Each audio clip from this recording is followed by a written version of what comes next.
to make a clutch like that happen in the grand finals. It is not easy, ladies and gentlemen.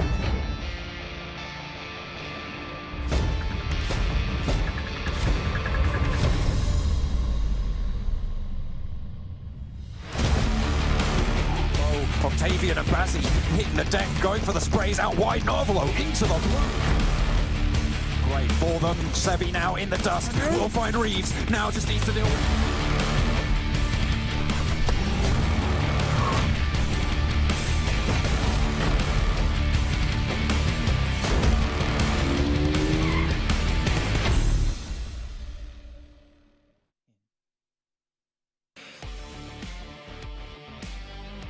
Good morning, everyone. At least for me over here in Canada land, it is the PMPL, the PUBG Mobile Pro League Western Europe Spring 2022 season, and we're into our very first super weekend here of the season. I'm Jason Kaplan, your host, and well, hopefully I'm looking good on camera because I'm feeling good. I cannot wait to get underway with all the games that'll happen today. But before we can get into those, remind you guys you can interact with us, interact with PUBG Mobile via our social media channels. Make sure to check them out. As also check this talent out over on social media as well. Here you got PUBG Mobile Esports over on YouTube, Twitch, TikTok, Facebook, everywhere, even with the hashtag as well, PMPL. Make sure you send us your thoughts. Maybe we'll read them out on air as well. But you know what? When I say we, it's not just me, because we means multiple people. We got Maxman and Kalaris from me once again here on the desk to break down everything happening in this super weekend. Kalaris is feeling it. Max is feeling it. Gentlemen, it's the very first super weekend. It's time to start earning some money here. $1,000 per chicken dinner. It's a lot of money at stake here. What was it? $5 grand? Yeah, good job. Thanks. That is true. Yes.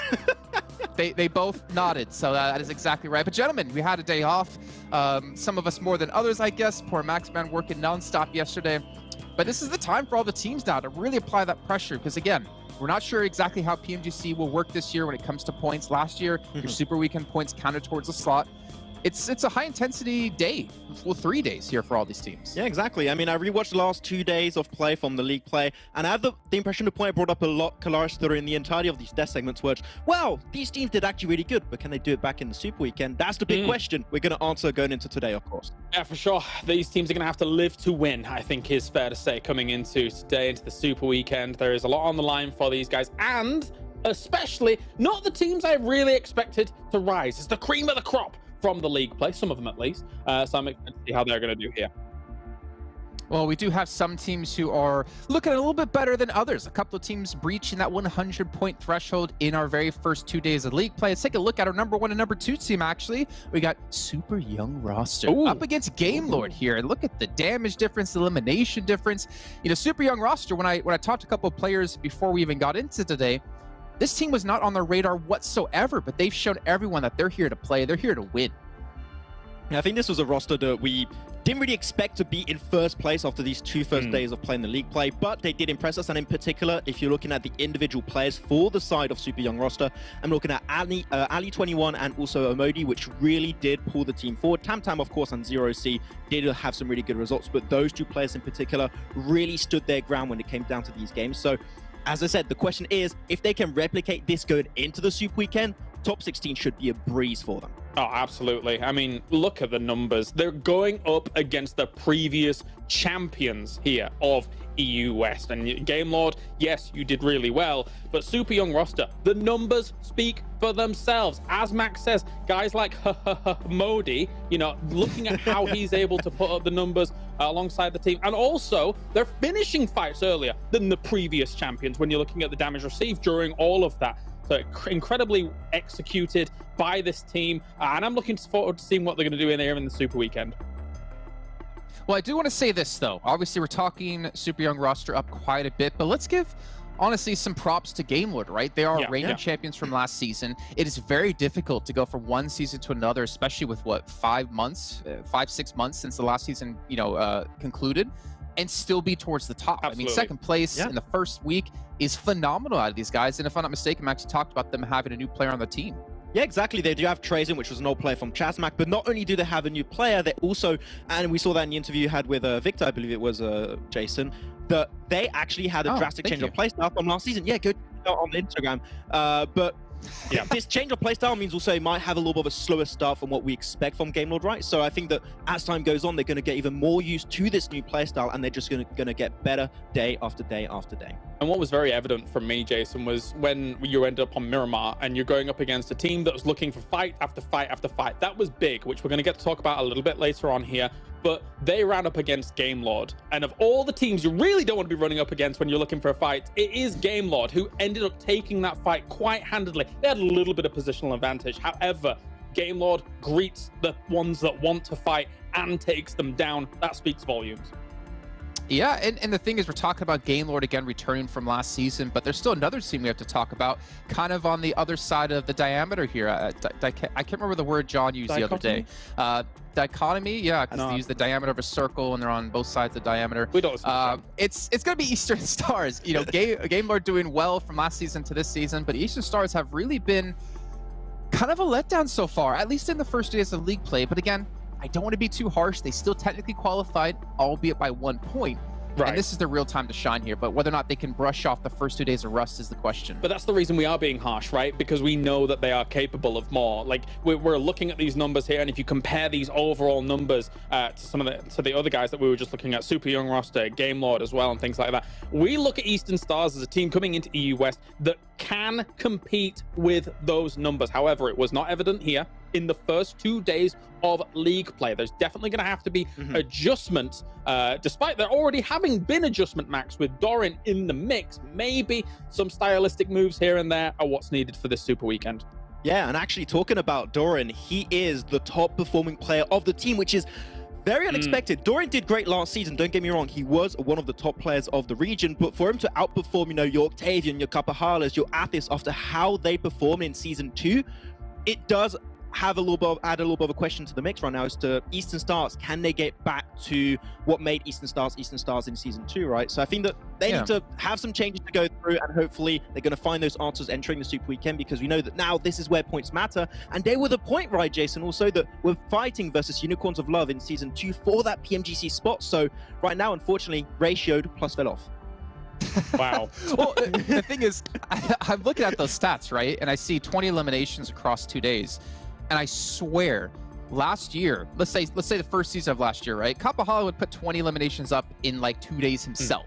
And we saw him as like the big stand-up player. And then in the second season, it was Athis and Octavian that were able to really step up. But right now, something's not gelling within the team. And well, luckily for them, they still qualified. They still have the chance to put some big points up now. And of course, get another 15 matches under their belt at the end of these 3 days of Super Weekend. And honestly, one team as well that kind of needs this experience is a team that, I'm sorry, Max, not meaning to say this in a rude way at all, or to be mean to you, but RESQ, at the end of day 1, were looking phenomenal. Day 2, though, was looking... Yeah, Max. Yeah, we should do that as a caster quote, actually, and put it on socials. I think that would be perfect. But yeah, a RESQ, big drop off after the first day. We have big issues with team having inconsistencies, going to be able to compare their day 1 stats on the left and their day 2 stats on the right for this first league play. And it's just night and day. Get himself 23 eliminations in the first day over the course of 4 matches. That is a really strong average to have. But James, when you look onto the right side, 2 eliminations, only 700 damage dealt in 4 games. It's just like, what happened on day 2 for RESQ? We need to see day 1 RESQ going into this. Otherwise, yeah, they're just not going to be able to really contest for the top spots. Yeah, not too sure. It really did look like a different team from day 1 to day 2 here, as you can see the comparison. I mean, there is something to say about the potential coast factor. You know, they knew that they'd done enough in day 1. How much pressure were they really feeling in day 2? Sometimes some teams in that vein feel empowered and just go out and do even better in that second day. But yeah, it remains to be seen. What were you saying, Jason? No, you're right. I mean, that is kind of the question, right? Was there a change in mindset from day 1 to day 2? My question is, if there wasn't necessarily a change of mindset, which is the true RESQ? Were they overperforming day 1? Were they underperforming day 2? I think there's a lot of questions around this team. And you know, obviously, I do believe in what you say, Max. This is a venture threat level team at some point. But we need to see them kind of have some sort of consistency, because this volatility will not pay off long-term when it comes to this event. Actually, technically in short-term events, if they can get into the finals. But yeah, it's good to talk about them. And Claris, you talked about another team earlier on and how they're welcoming fights, they're closing out fights, and they're looking for fights. Well, big. They've been able to really put on a stellar performance here in our first 2 days. I'm not mistaken, at the end of day one, they were the 5th overall in eliminations, even though they were 12th place in the overall standings. This team, they're just thirsty. Yes, they are. Big, really the bulldozer of the lobby right now, and you've got to give them a lot of respect, and you've got to pay heed to them if you think that they're going to be rolling up on you, that's for sure. As you take a look here between the Erangel and Miramar statistics that we have for them, I think that there is a slight skew towards Erangel after going back and watching the games back a little bit, Jason. They had a few strong northern circles on Erangel, which of course, you know, they're moving up to Severny, they're controlling a huge swath of that area, so it kind of makes sense that they had a nice performance across the 4 matches there as a whole. Miramar, though, maybe leaving something to be desired. Not quite sure, Max. What do you think? Yeah, I do agree, but actually, I want to go back once again to the interview of Jason. Man, he's doing a lot of content. He's speedrunning those interviews. Good job, Jason. Yeah, good job, good job. But one thing that's really interesting in the interview that he did mention is, yes, they are, in fact, going heavily for those eliminations to get those points as much as possible, but they're also adapting on a day-per-day basis their macro playstyle, how they're going to rotate. So they did struggle a little bit on day one of the league play, and we did mention on the desk, I believe, at one point, saying that that was the toughest part for them in that first day. But if they keep improving on their macro and retain some of this aggressiveness we've seen in these first 2 days, just like Game Lord and their change of playstyle, this is a team that's just going to get better and better and better, and are going to be contesting for that top 3 or even top 1 position at the end of this event. The funniest thing to me was talking to Mihi like off camera about like the scrims that happened before the event. And he was telling me about how every team was just kind of talking bigger than they actually are, saying, yeah, we're going to look for fights. They had multiple teams dropping around them and looking for engagements. And they're saying, yeah, in PMPL, we're going to do the same thing. And, you know, fast forward to PMPL, and every team that was talking smack just backed away and didn't bother to deal with them. It was hilarious to hear. And honestly, that's just a sign of, like, the respect Big have in this lobby, right? For and sure. We'll see if the respect continues to be shown out of the other teams, or if they're finally going to live up to what they said before. But if you guys missed out on these last 2 days of play in the league play, let's actually take a look at the overall standings. You can see how our 16 teams out of 20 did qualify here for this very first Super Weekend. You can see Super Young roster, Game Lord, 4 Romanian Men, all breaching 100 points each. But the most impressive part for me, Max, man, 0 chicken dinners out of Game Lord, and they still breached over 100.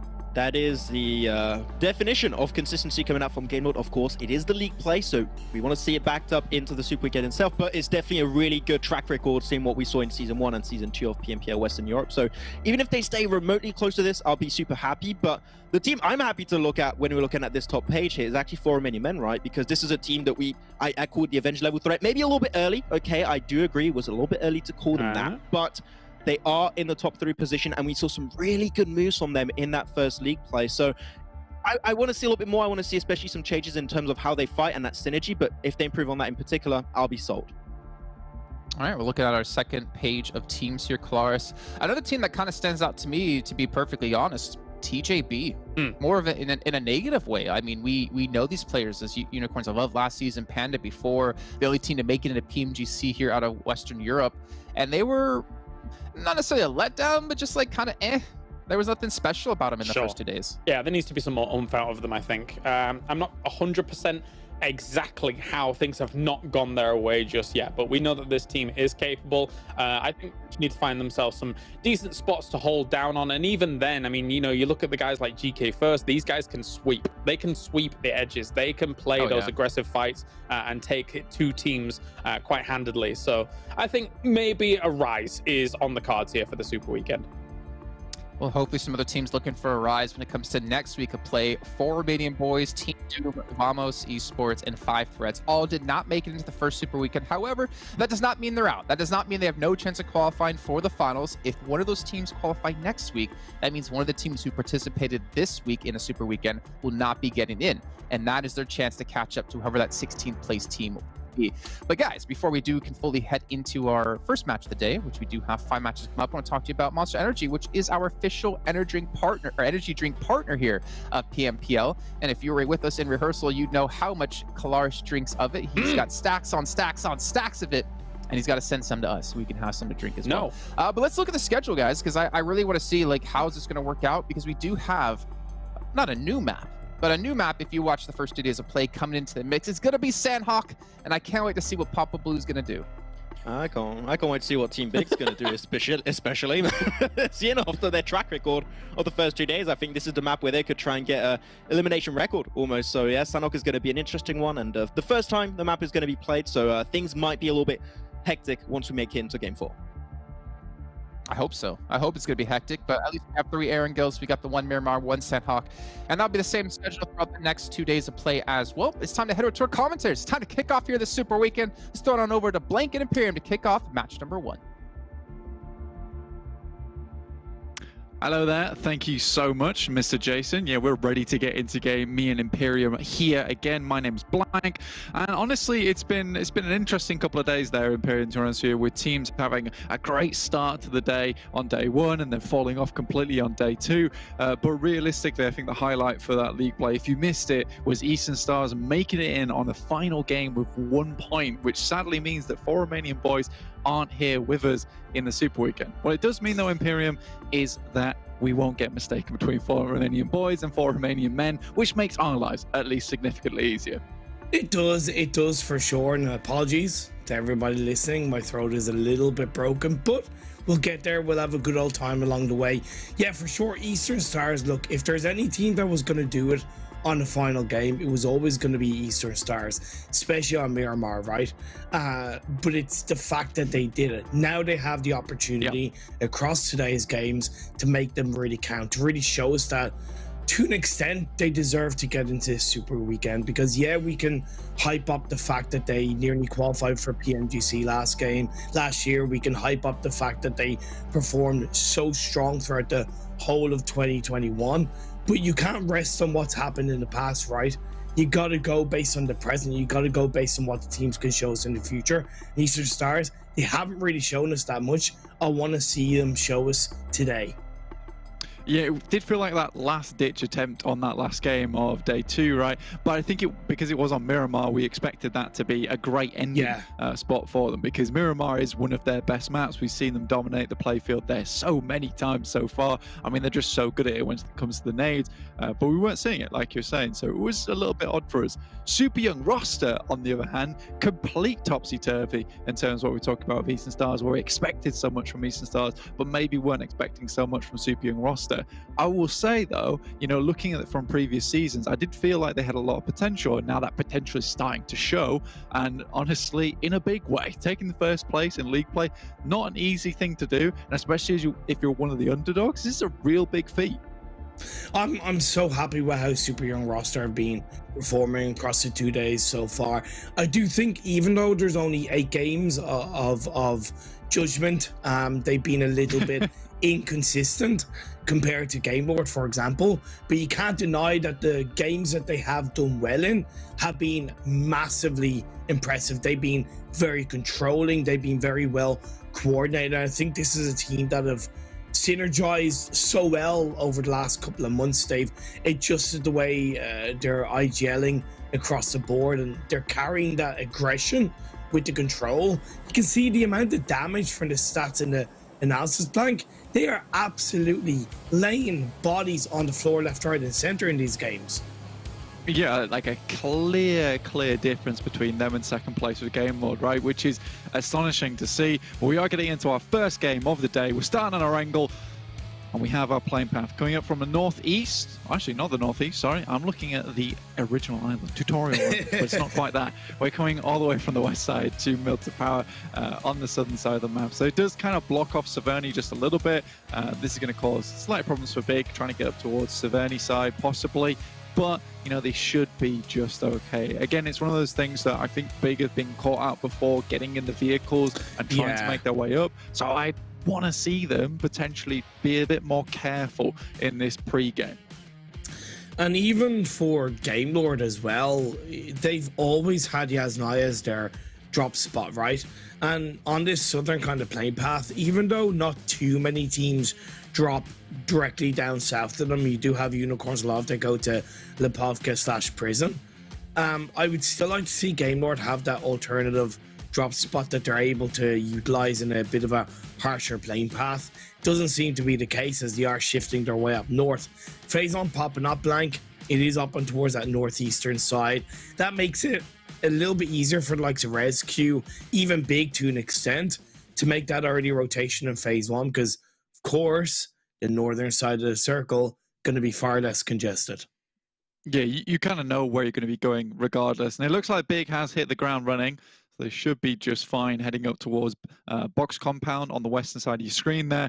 Game Lord, I do think, honestly, that this rotation up to Yasnaya is not that difficult on a southern playing path, purely because of the roads that are available to you and the cars that spread across them. So realistically, getting to Yasnaya is not a massive task for them. Having that secondary drop spot would be nice, though, but I don't think it's going to be something that comes into effect until we see like a very, very drastic playing path. I'm talking Zaki down to Primorsk. That might switch things up for Game Lord there, and then they'll have to be on their toes. But I do think that Yasnaya is fairly easy to get to from most positions on the map. But you are right, Unicorns are love. You do need to be careful of them because they're dropping towards Lipovka. I mean, this team has dropped in Lipovka throughout all iterations of this team overall, and it's very classic for Daddy to be heading out this northwest early on to get a little bit of scouting done. Usually it was Reznov, so I am interested to see that it is Daddy doing it this time. Looking at Shockwave, they've gone for a bit of a split drop around Ferry Pier. I think there was an element of risk around that, although clearly they're confident with where they've dropped in the Ferry Pier and towards the coastline of the mainland position. But this is a team that I've really spent a good bit of time thinking about throughout the first days of League Week, right? And trying to decipher whether or not their result in the first 2 days have been from actual strong team performances or a lot of luck. I know you alluded to it a little bit, and I'm curious if you've thought a little bit more on how Shockwave are performing and what you might be expecting them to do this weekend. So personally, from Shockwave, I need a little bit more initiative from this team, honestly, because I do think that look massively came into effect. And it's one of the things where you get not just one, but two. And honestly, I wasn't paying attention a lot of other times to this team anyway, but you get two circles where the entirety of the circle is in your favor, right? You don't have to worry about your back, because I think there was one in Zaki where they were all the way on that northwest edge, and they were just held that off whilst all these teams had to push up from that southeast side. So they didn't have to do it until late game. But I do think that that's something that's coming back to bite them now, because they're in that comfortable spot where they haven't had to do anything for so long. And I need to see a little bit more. I mean, on Miramar yesterday, I believe it was the second Miramar of the day, where we did see 4 Romanian men just completely topple them when they had a fairly commanding position up the hillside. Again, that's one of the cases where you look at them, they're all prone, none of them are doing anything. Yes, they're holding angles, but it's not enough in that situation. You've got to really take the control of the battlefield and move it to your advantage. And I don't think that happened enough with Shockwave. So realistically, they're not on my radar at the moment. I'm happy that they've made it into the Super Weekend. But, you know, for me, it's more about that second Super Weekend. Do they make it into that? And then we can start to do a little bit more analysis on it. Diving a little bit deeper in towards the kind of super weekends and the format as a whole making it into the final, I commentated PMPL Arabia, and one team from PMPL Arabia made it into the finals playing only one super weekend and grabbing 161 points within that one super weekend. I'm not saying it's going to happen in PMPL EU West. I really kind of hope it doesn't, but it does give you a bit of a scope that, yeah, okay, idealistically, stress-wise, confidence-wise, you want to make it to at least 2 super weekends, but it is attainable to make it in to the league finals should you get through that one super weekend and have a pretty banger performance within those 15 games. Yeah, I mean, just off the top of my head there, I think that's like 10.5 to 11 points per game. About that, you're looking at, you're looking at for a team to get 161 points over 15 games, which is unreal to say the least. So yeah, if you want to make it in with one super weekend, you better be topping the charts in that super weekend. That's all I'm gonna say. So I think when we get to the end of this one, if there's any teams towards the top side, you know, with 160 points plus, like, we look at them, you know, they might be a little bit safer, but it's never something that you want to really bank on, right? Just making it in off one super weekend, which is why I do think Eastern Stars getting into this super weekend yeah, whilst it wasn't ideal, their performance in league play, this really does take the pressure off the back, right? You know, they're very, very relieved. You know, the sweat is off. Now they can just try and work out a couple of those issues that's going on in the roster, maybe some of those rotations that just aren't quite working out, and take this Super Weekend more or less as like a sample ground, right? This is where you get to experiment a little bit, like what's going wrong. You've got full 16 teams you're going to be playing with consistently, so you can start to learn them, and then trying to work out what's going on around that. So I think that's going to be really, really important for Eastern Stars. And I don't want to talk too much about them because there are some teams, right, that are way, way, way better in terms of performances this tournament. For instance, for Romanian Men, these guys have been on fire in terms of that aggressiveness. And it does make sense because they kind of have arguably the best of 4 Romanian men and 4 Romanian boys last year, right? Yeah, okay, Doran ended up going to Eastern Stars, but Redox, Dewey, they are players just not to be messed with, and you fuse those together in what is clearly more coordinated, more confident gameplay, and it's resulting in what we've seen from them so far. So yeah, when you look at the Romanian representatives as well, when Eastern Stars have flown the flag for such a long period of time, it's great to see another team kind of match it, and even so far better what Eastern Stars have shown so far in this PMPL. Right now, they are isolated themselves on towards that southwestern edge of the circle, just on the southeast hillside of Pachinki. They do have Shockwave a little bit down south to them. Blank, FTY, they're a little bit more centralized in the circle. Real Tigers 9, they're a little bit to the east of them. And Real Tigers 9, Blank, I've been so impressed with Real Tigers 9 in the first 2 days. I would say, for me personally, they're the most impressive team in this lobby, based on where they came from last year. Yeah, I would agree. Kind of, yeah, sure. I don't think I've seen them do anything amazing so far. I mean, their ability to live, like I said, they're the cockroaches of the lobby, and nothing really seems to get them down. They're able to live for a long, long time, and those nades are pretty clean, but the team fighting hasn't been too spectacular in my eyes. So I think there is a little bit maybe more to be done for them. FTY is a team that realistically I don't have that much knowledge about, but to be honest with you, this is a team that has excited me over the league play, and I can give them that because I think that they have won some fights that were not easy. So I think that, you know, this is a team that I've got my eyes on. Next circle shift down towards FTY, and you mentioned them having a very central position. Well, it's even more central now. This is very nice of them. They're going to hold on to a lot of these compounds that do end up right in the middle of these crossroads. This is very, very nice to them, but a lot of the teams are going to have to make a quick move. And for Romanian Men, they've made that move. And I love what you're saying, though, Imperium, about Dewey and also Redox, killer players.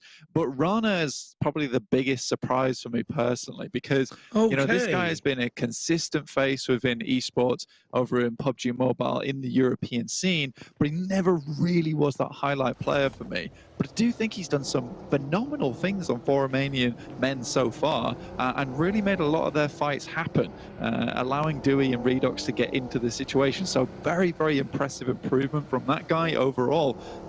So yeah, happy days.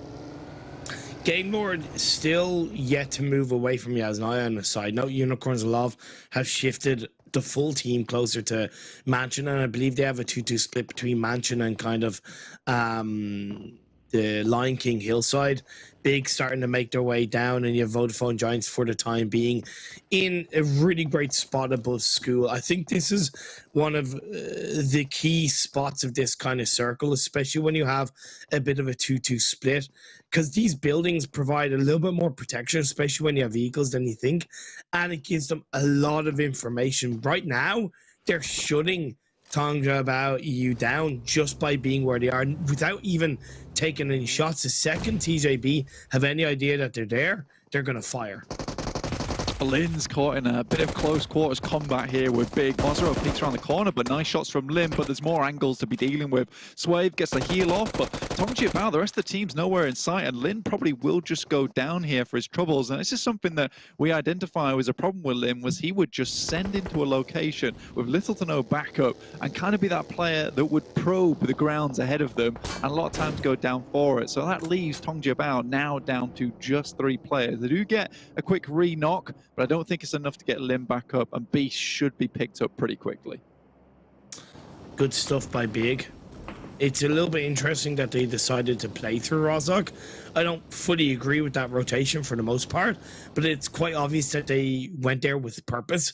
Not necessarily with the purpose to look for a fight, but with purpose that if a team was there, they were going to be able to take that fight. The fact that TJB were so heavily split meant that Big were able to take advantage of that. When we look at Eastern Stars, at least getting an initial knock into real Tigers 9's spot, but they're not going in for the push.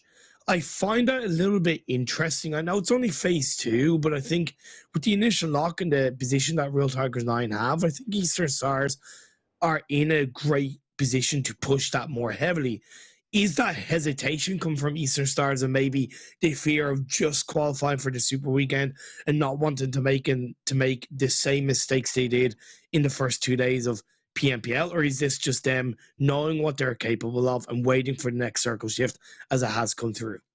Yeah, all the way up towards that northwest side as well, so a little bit more difficult.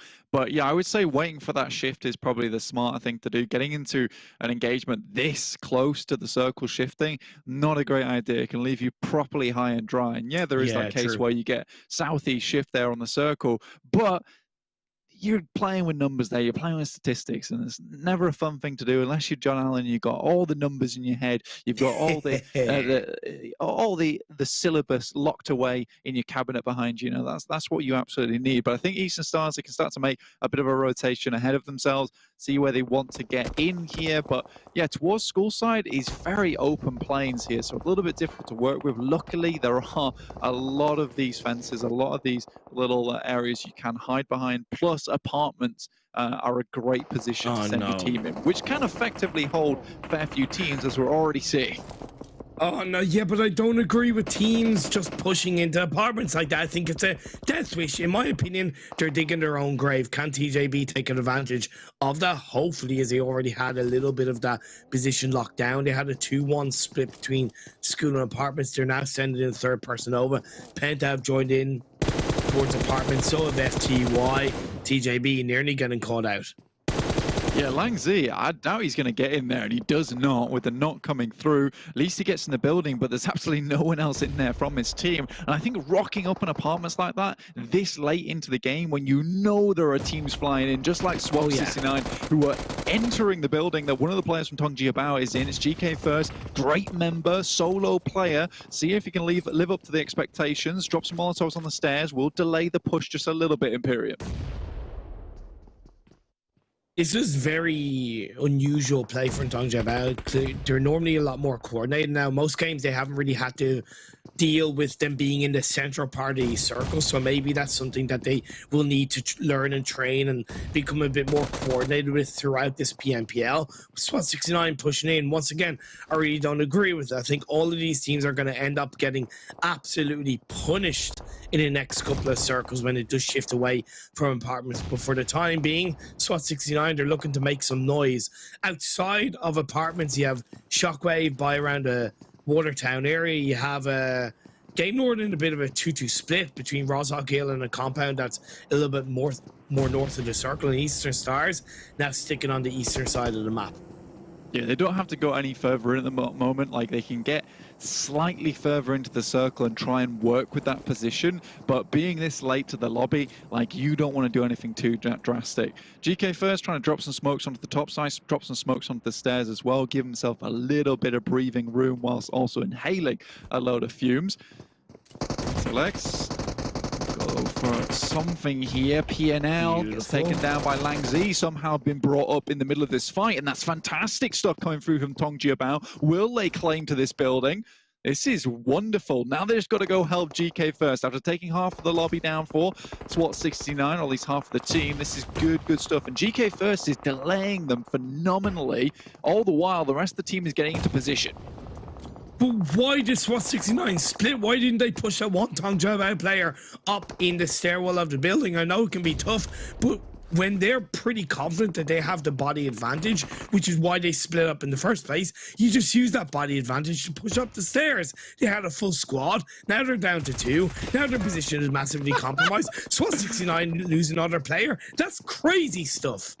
Oh my god, GK First has been running circles around these guys, and now the rest of the team from Tongjiabao is coming in, and Nemo has got absolutely no one left to rely on. Nice Molotov, but is it enough? I don't think so. What a wonderful play from Tongjiabao. You could not have had that play better from this team. Even getting up to this building was so extremely difficult with the amount of teams in this area, and regardless of that, Tongjiabao, they've regrouped, they've recuperated, and they're ready to go.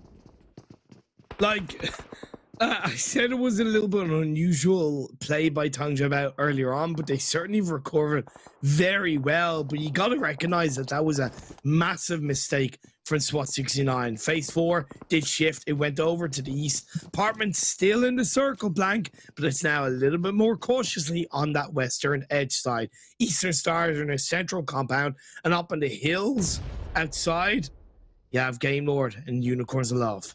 No, I like this from Eastern Stars. They've slowed it down just a little bit. Trazer, nade in hand. Looking to throw these over the top and take down the boys from Unicorns of Love. That one's a cracker. Hits the back off Alicio, and he's sent flying forward onto his belly. He'll be crawling around for a little bit, asking for some help from the teammates, but they're nowhere to be seen. Game Lord Akashi moving around the side, looking for the assassin's approach. See if you can get the scope on. Well, that smoke's dissipated. He's out in the open now on top of the buggy. It's not the best place to be, and I think Unicorns of Love are starting to get taken down. One more smoke there will make him a little pretty. Reznov currently in a tricky spot. This is something that they really... know!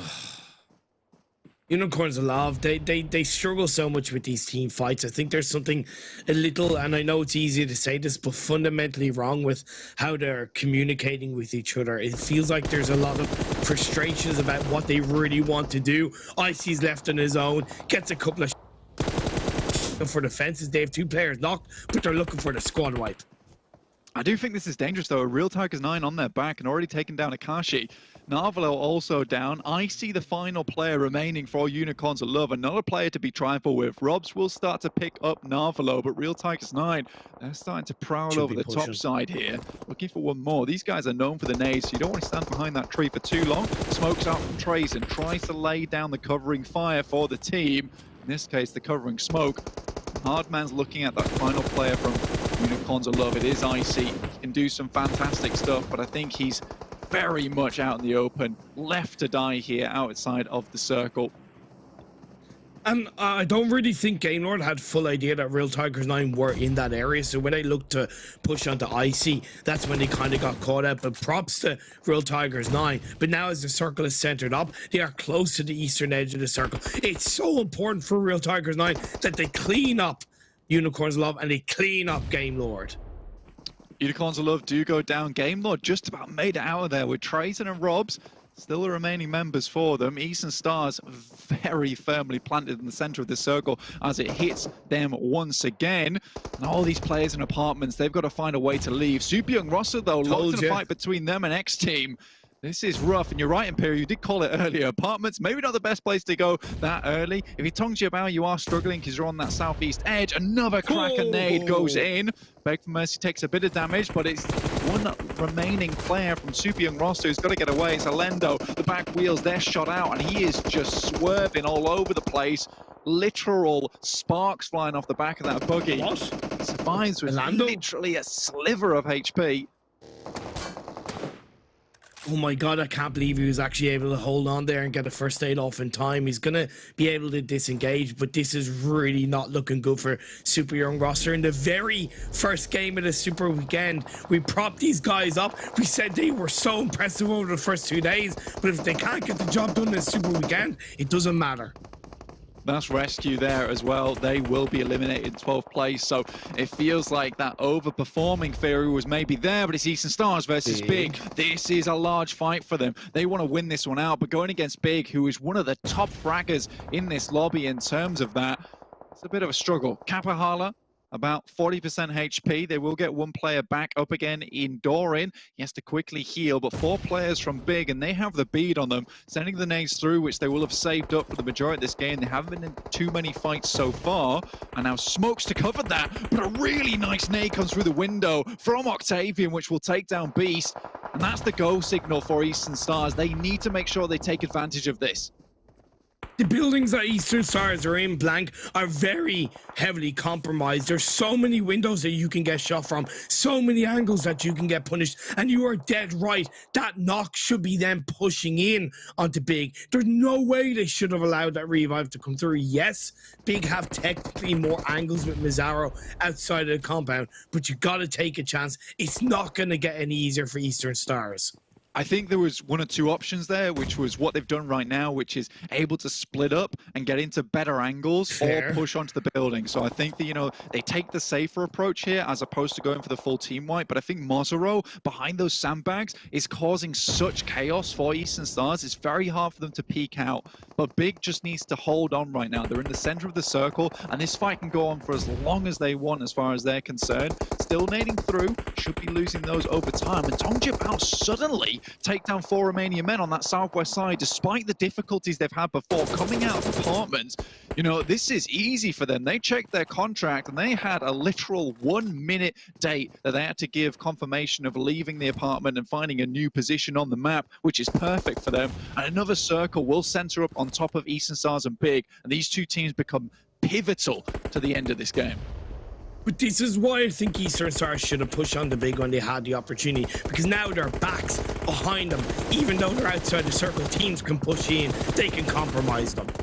Mozero with the double, beautiful nade over the top there onto that buggy, forces them out into the open, and those smokes mean nothing to this guy. He has literally got the red laser sights on. Final player from FTY, I believe, does go down, and that's them out in 6th place. Mozero, the one-man army, and now TJB taking this moment of confusion, a little bit of pandemonium to try and get into the circle whilst no one's watching. They're still on this southeast edge, taking shots up towards Real Tigers 9. Now Big's looking over towards their position. Swave just scouting out through the window, trying not to reveal his location. And Eastern Stars, you know, even though they're in a compromised position, as you said, you know, they can still wait this one out. Yeah. There's only 16 players alive. You know, a second place would be good, be a great start to their first game of the day. Couldn't agree with you more. It wouldn't be a pretty way to kick things off, but it certainly would be a successful one. But now, TJB are pushing in. It's so hard to aggress onto this position, but Mozero goes down. Goodness me, TJB are making everything happen here. They only have 2 players remaining in Langzy and LangX. Now, Real Tigers 9, like you said, they're coming also, but they're falling like flies. They've moved into basically a battlefield. I don't think they're prepared for it. Doran takes a heck of a lot of damage, has to move out the window, and he's requesting backup right now. Oh my god, Nazgul is able to get the drop onto him. That leaves Eastern Stars down to just 1 player, Octavian. He's actually in the passenger seat of the building. Naz doesn't realize this. Octavian is able to duck behind the building and get first aid off. This is madness. He's in the back alley right now. No one knows what this guy's doing, but you don't want to meet him on a dark night. Octavian looking around the side. Michu goes extremely low, and he's in the building. He doesn't know where any of them are, and he gets the crossfire. Eastern Stars will go down in 5th place. Not where they want to end this, but all through this, TJB have managed to make their aggress onto this building. They're on the backside now, with nades in hand. Lots of teams taking knocks, left, right, and center. Nade through the window, looking for a little bit more. These are perfectly placed as well, banking off the side of that. He's incredible, does it twice as well. And what's worse is the circle's gone away from these buildings, so it's all going to kick off in the next 30 seconds. That leaves Game More the only team that's relatively close to the circle. Oh my goodness me, TJB still making this work. Mickey goes down and Swave has to hold these players off. Langzy does go low, will have to go for that first aid kit to bring himself back up to a reasonable amount of health. You know, it wouldn't be reasonable to go in right now. Swave still holding these stairs. Can he do it as well as GK first did earlier versus Swat 69? That's the real question. But Langzy fully boosted up, looking to get some more heals on board, but now they can just wait these teams out. Real Tiger 9 at 2 players. So realistically, we have this 2-2-2-2 standoff. This technically should be Game Lord's game, based off the fact that when it's all said and done, all these players have to exit the buildings, right? They're all going to take each other out, and then Game Lord are going to be able to pick up the chicken dinner. TJB takes another lens. He almost makes it, but Swave with the drop shot out the window. He was not expecting that one. Down to so low HP and only one first aid kit. Robs goes down. What's happened there? Real Tigers 9 takes down another player, and now we're in a 3-player standoff from 1 player from each team. This is unbelievable stuff. Trazen has the circle though, but for how long? He's still on the edge, and it's completely open ground in front of him. He has to rely on the other teams coming out first. Nazgod hits the deck. Big Swave in front of him. Doesn't even see him, and Nazgod will remove him from the lobby. Now Trazen has to hit these shots. Nazgod's out in the open. He has a little bit of cover to play with. Can he make this happen? He's out in the blue now. He has to do it now or never. Moves out. Can he hit the shots? And he does! Game Lord! Unbelievable! From the trees. Makes it happen. This guy breaks a branch, and he'll take the chicken dinner home. And like, oh my god, that game ending was so good. All 4 of the remaining teams, thank you very much for putting on a hell of a show. Yes, Game Lord, they didn't get actively involved as heavily as they, obviously not even as they could have, just because of the road in between, but they waited to bide their time. I don't know why Robs went down the way he did, but it doesn't matter. Trazen picked it off. But this is why I said I'm so impressed with Real Tigers 9. The reason why is because they're not afraid. Like, they're just not afraid, right? There's very little hesitation. They might not get it right all the time, but when they do, it looks so good. It works out so well, and it wasn't a chicken dinner, but a hell of a result from Real Tigers 9. Yeah, you respect that. I can respect that. It's a case of like, look, we have to go for this. It's similar to for Romanian Men, which is just that confidence to try and make those plays. But it is Game Lord who takes that winner chicken dinner in the end. And you're all right. Rob's going down. That felt a little bit weird. He was edging his way up to that compound. But again, they had absolutely no cover in front of them. And that moment from Trazen there was incredible. I love to see it where he's like, look, I got to go out in the open right now, and I've got to make this work. I've got no HP, but I can hit these shots, and that's exactly what it does. And they finished the game with 8 eliminations, which is wonderful stuff. That'll set them at 23 points at the start of the day, which, you know, you'll never turn your nose up at. And you look at the Game Lord roster, and again, you arguably have to be able to compare last year, and you go, could they have actually added more depth to the roster? And most people would say no. And you bring in a player like Trazen, and Maxman has hyped them up. I've hyped him up when he played for Chazmak in the past, and obviously back when he was playing with Clash as well. And he's brought an extra element of depth. He's brought an extra element of danger. And I think for a lot of teams and a lot of players, even though it wouldn't naturally be in their minds, he's brought a level of fear, right, and that uncertainty to the rest of the lobby of what is this guy able to do.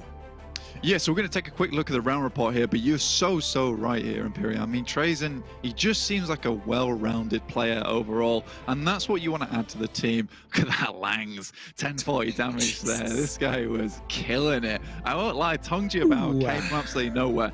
And you know, I'll say this, I don't know what the desk will think of when they do come on, but I do think that TJB had one of the most surprising performances from that game. They were in so many hairy situations that they were managed to get out of, and we haven't seen them a lot, at least on the main broadcast feed on that league play. So who knows how many times they've been doing this type of thing, because they have been quietly good. I would like to see a little bit more of them getting towards the end of the game, but this was fantastic. And out of all the teams that stayed in apartments, they're the only team that survived. And that says a lot. That says so much. It absolutely does. But you know who will say a lot as well? It's the desk, and we'll see them very, very soon.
Kazmat Gaming taking the chicken dinner. Oh, wait, no. Sorry, he's on Game Lord now. Yeah. Game Lord taking the chicken dinner. Trace and really showing his team why, and showing all the fans out there why he's on the team. More importantly, taking themselves a nice victory here. More importantly, $1,000 for themselves. They got themselves a chicken dinner, guys. That's a lot of money in their pockets already. Yeah, if I'm not mistaken, actually, last season they got, what was it, $6,000 off of chicken dinners. So, man, they come in once again to make bank into this. And the two standout players from the league play were Narvalo and also Victor. And now we have another player, which is Trazen, securing himself the chicken dinner in what seems a super unlikely position. Love to see it. French powerhouse, they're back, baby. All right, it's a new year. That curse doesn't exist, so Max feel confident saying that. Let's take a look at the match rankings, though. Get an idea of all the other teams out there. Real Tigers 9 UK. I mean, to be fair, Kalaris, there were some questions about whether or not they'd be able to perform in the Super Weekend. There's a lot of questions. Well, how would they perform anyways? And they're showing that, hey, they still got it here. It was a banger. You know, they capitalized on the chaos from this game going on in that particular compound and pushed up at the right time. I'm sure we'll talk a little bit more about that later on. But yeah, really cool to see this result to start things off. They didn't get themselves quite a victory in the league play, and this isn't a victory just yet, but it was close, very close. Had it not been for maybe just a tick or two more of blue going on towards Trazen, then it could have been theirs, but not to be just yet. Well, we also got Big in there too, in third place, really replicating their performance in the second day, and again, putting up some big numbers in terms of eliminations. But Max, you know who also has been able to put up some numbers? TJB. Finally, the team that we were expecting to perform a lot better in league play have come into the first game of the Super Weekend, putting up their best match yet. Yeah, and we had a few questions actually about the two new players. I wrote it down to make sure I got it right. It's Leng X and Lang Z. We're playing that deadly duo towards the end in that compound, and also very similarly to Real Tigers 9 UK, capitalizing on the mad compound. And that was a really deadly duo. They got the best of a lot of teams such as Eastern Stars, Big also. So I want to see more of Leng X and Lang Z to see exactly what they can bring to the team in the long term. Yeah, and let's see if they continue to prove here over the next few days at least. We're taking a look at the second page now, and well, there is a team in particular that kind of stands out to me. Well, actually, to be fair, there's two teams that kind of stand out to me. Super young roster, not having a great game here so far. At least a great start to the Super Weekend, Clores. Yeah, they got caught up in kind of a lot of what was going on in the southwest side of this circle. And when a focal point of this game becomes things like apartments and people trying to move towards there, and then the compound northeast of that as well, I think that you're going to have a lot of line of sights on you if you end up trying to have to move through that channel up towards those locations. So I can understand why it may have been a tough game to start things off. Yeah, and it's just one game, right? We still have 4 more to go today. We still have 10 more to go after that in the next 2 days of play. But let's start to actually focus in and zero in on a couple of teams in particular. First up off the bat, TJB. We're a little bit critical of them, and for good reason, to be fair, going into today. But let's take a look at their average stats here in the Super Weekend, which is basically just one match. That's how averages work. Up against their averages from a league play. And obviously, you're going to see such a massive step up. I think the real question is, can they maintain this kind of level going forward? Yeah, of course, and this was them at the very end, as down as a two-man team, as I mentioned, Leng X and Lang Z. So, as a whole, this is the TJB that we initially expected at the very start. You know, the old panda. So I'm really happy with these type of results, and they actually worked so well in that fight in apartments. Right, we were talking about it a little bit, Clash, but at one point you had GK First taking that fight towards Swat 69. Yeah. And he heard the grenade pin, and when he heard that, instantly went for the push. And the moment he got that initial knock onto Swat 69, and he created an advantage point in terms of numbers for his team, communicate the information, they all pushed it in, eliminate SWAT 69 in what felt like maybe 5 to 10 seconds. It was super clean, so this is a lot closer to the TJB I expected to see entering this event. And on the flip side of that, I think for SWAT 69, they should have really kind of lived up to the SWAT in their name when clearing out that apartment. I think they were a little bit slow to, gain the information that it was just one person in that apartment. And if it is, and if you know that, you start applying your advantage, right? Start moving through like a SWAT team with 3 people, with 4 bodies, whatever, and things like that before you get the reinforcements coming from TJB like they did as well.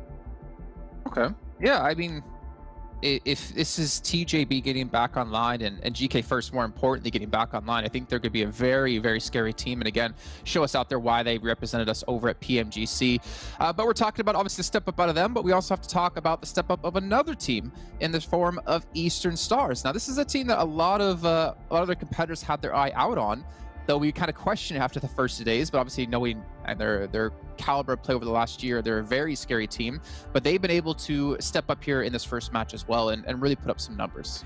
Can I, as we look at these, Jason, can I disagree? Ooh. Is that okay? Yes. Sure. All right, here we go. I'm about to layeth the smacketh down, unfortunately. All right, we had 4 teams doing really well in this game, right? In terms of Game Lord, Tigers, Big, and TJB. They all got themselves 20 points and things like that. As much as Eastern Stars, yes, you've got yourself 7 points in this game. This could have been more, in my opinion, from the compound that they had. I think that they allowed, I think, who was it, Big, that initially pushed up on that compound? Yeah. I think that they could have controlled this compound a little bit better to make sure that that backfill does not occur. And if you've got that kind of compound going into the second last circle, etc., and things like that, you should be looking for that 20-point game. You should be the turrets on top looking for that 20-point game. Do you agree, Max, or you disagree? Disagree with me. Go on. I want to disagree to your disagreement. Nice. Just to add, though, is that this is a complicated fight to take out the end because you had 4 teams in the exact same location. I do think that they should have defended it a little bit more while teams were in that transition period, right? But I think the moment that teams actually make it onto you, it's a very hard fight. And those buildings they were holding onto to the eastern side of that compound is so easy to nade because you only have a few little rooms to play from. So I also understand why this team could not get the result potentially expected, but I think that in another world, this could have been that potential 20 elimination game from Eastern Stars, but it just didn't happen to work out this time. But I want to see it happen eventually. I want to agree with your disagreement for a second because actually, we were talking about this whilst this was going on, right? In 2021, when you see these kind of compounds taken up by a team, oftentimes you saw a lot of teams rock up one at a time and just get eliminated and get eliminated. However, 2022 is here, Jason, and it does feel like, Jason, all these teams have learned a little bit. Capitalize on the chaos, all crash at the same time, and that frees up the potential for you to dislodge the team that is in there, and it felt like Eastern Stars fell victim to that a little bit as well. I actually remember at the end of last year when we were looking at the second PMPL season, we were talking about this. I'm thinking of like a certain Miramar match in particular. We're talking about how can teams, like there was one team in this compound on Miramar and it was so hard to get to it for any team, but if you crash at the same time, they can't defend all the different angles at the same moment. So yeah, we're definitely seeing some improvements and I'm happy to see that. I would expect to see that, to be fair, to be perfectly honest with you. If the teams are stagnating in skill, it'd be very disappointing. But you know, it's not disappointing. Real Tigers 9, able to maintain performance from the league play, able to maybe actually exceed their performance for the first 2 days of play. And actually, let's dive into their player stats in this last match, actually, in particular, because Max, you wanted to talk about a certain player. One player in particular, and is Nazgod. I was already a player that I had on my watch list in the first 2 days of league play, and here, once again, he's the reason why the entirety of Real Tigers 9 UK were actually able to win that initial breach and come out on top of all the madness with those 4 teams taking that fight for that compound. Nazgod just cleared out positions really well with that nade play, and also it made it a little bit easier for them because the circle shifted actually to the east of that compound, right? So that means all the teams are somewhat funneled in their global direction, and they held those angles just so damn well. Of course, there was Trazen on the other side that said, no chicken dinner for you. But in terms of that localized fight in the compound, they played those angles very well. So I'm actually impressed with this first game, and I want to see hopefully some more games where they can actually get the chicken dinner here. Just to add something finally as well, I have to echo that sentiment. I think this first game, a real cool masterclass of seeing how these teams are going to adapt to a tense situation, a tough situation. Game Lord, I like that they separated up the way that they did. Trazen far east on that tree to try and have those lines of sight. I'll shut up now, Jason. I know you got stuff to do. No, feel free, man. Feel free. It makes my job easier. It was a good game. It was a good game. And if you guys are wondering at home, yes, it is this hard to get James to stop talking in real life as well. Let's take a look at the schedule. Let's see what's coming up next. We got Miramar as our second match of the day. They'll be heading back to Erangel, then finally over to the humid, the moist map of Sanhok. It doesn't work anymore, Jason. It doesn't work anymore on Max Ben. Yeah, James Banks helped me. Like I am free. I am free from the moist curse. I don't know if that's a thing I should say, but yeah, it's cool. Let's just go to our casters. John, just take it away. Oh dear. Well, I mean, to be fair, we're going to dry it out a little bit. You know, we are going to Miramar, so it's not going to be too moist moving forwards. Imperium, we're going over to the desert. How you feeling? I'm feeling good. My whistle is wetted at what I was gonna go for something else, but it doesn't matter. Yeah, I'm really excited about this game, and I agree with James in terms of that first game was a real good example and test of how teams are going to be able to deal with tense situations. Having 4 teams in one compound was really good for the first day. And one thing that I'd be meaning to point out from what I've noticed in the first 3 days, and I think the previous game was once again a great example of it, the nade action, the nade play from these Western Europe teams have improved massively over the last 3 or 4 months. We're seeing some really clean cooked, clean calculated nades, mollies in some really good situations that are giving a lot of teams a big advantage. No, absolutely. I definitely agree. Something that we have seen over these last days is those pinpoint nades. So we'll be looking out for a couple more of those on Miramar potentially to come through. Off the back of the first game, a couple of teams that maybe we wouldn't have expected to be up there with the big dogs, but we are only 1 game in to our first Super Weekend. Yeah, and one team that had a bit of an opportunity, a little bit similar to Tongjiabao actually, as it happens, was FTY, because they came from apartments as well later on in that game. But unlike TJB, they rotated straight away into the circle. And there's something to be said for timings of rotations, depending on what position you're in and what time in the game you're at. Earlier on in the game, right, generally speaking, it's a little bit better to rotate earlier because you get into a bit of a stronger position. You're able to grab information, set up, and focus on team fighting, right? Especially in a map like Miramar. But later on in the game, as teams start to get closer, if you rotate too early, what happened to FTY is exactly what can happen to you. You get focused on. Whereas if you leave it a little bit later, teams around you have already moved in. There's more distractions. Therefore, you can make it in a little bit more, little bit less noticed per se. Plane path over Miramar has started to track its way from El Azhar towards Trailer Park, north of El Pozo. Looking at this, Chumasera, difficult to get to here. Puerto Paraíso, a little bit more accessible early on. We'll see how these teams do start to drop on out. Vehicles, imagining, are going to be hotly contested around that Picado area, around that power grid area. Shockwave going to shift up towards a bit of a tier. Bronco Campo Miltar Star. Penta will go to Cruz Valtoria Armada, a bit of a split push. Unicorns Love have the easiest drop spot ever, and I expect them to rotate early depending on this phase 1 circle, because they will be one of the first teams to loot up. And I'm wondering, John, and I'm curious if you think it's the case, I'm wondering if there's many players or many teams really do consider that when they look at plane paths and where they normally like to drop, if they're really aware of the fact that they could be either one of the earliest teams or one of the latest teams to drop and therefore start looting. And that can and should impact the timing of the rotation, because based on this phase 1, technically Unicorns Love can start to rotate a little bit earlier and put a bit of pressure on the likes of FTY. I think that certainly timing of these first rotations is a little bit less impact. I mean, sure, it is pretty close by, but you essentially have to fully commit to try and leverage that, I feel. It's fair. Which like, as you say, for instance, if Unicorns of Love went straight for FTY right now, maybe they'd win the fight. But it's a maybe. You're not guaranteed to win it. You could lose a player in the process, and you lose out on your own looting time as well.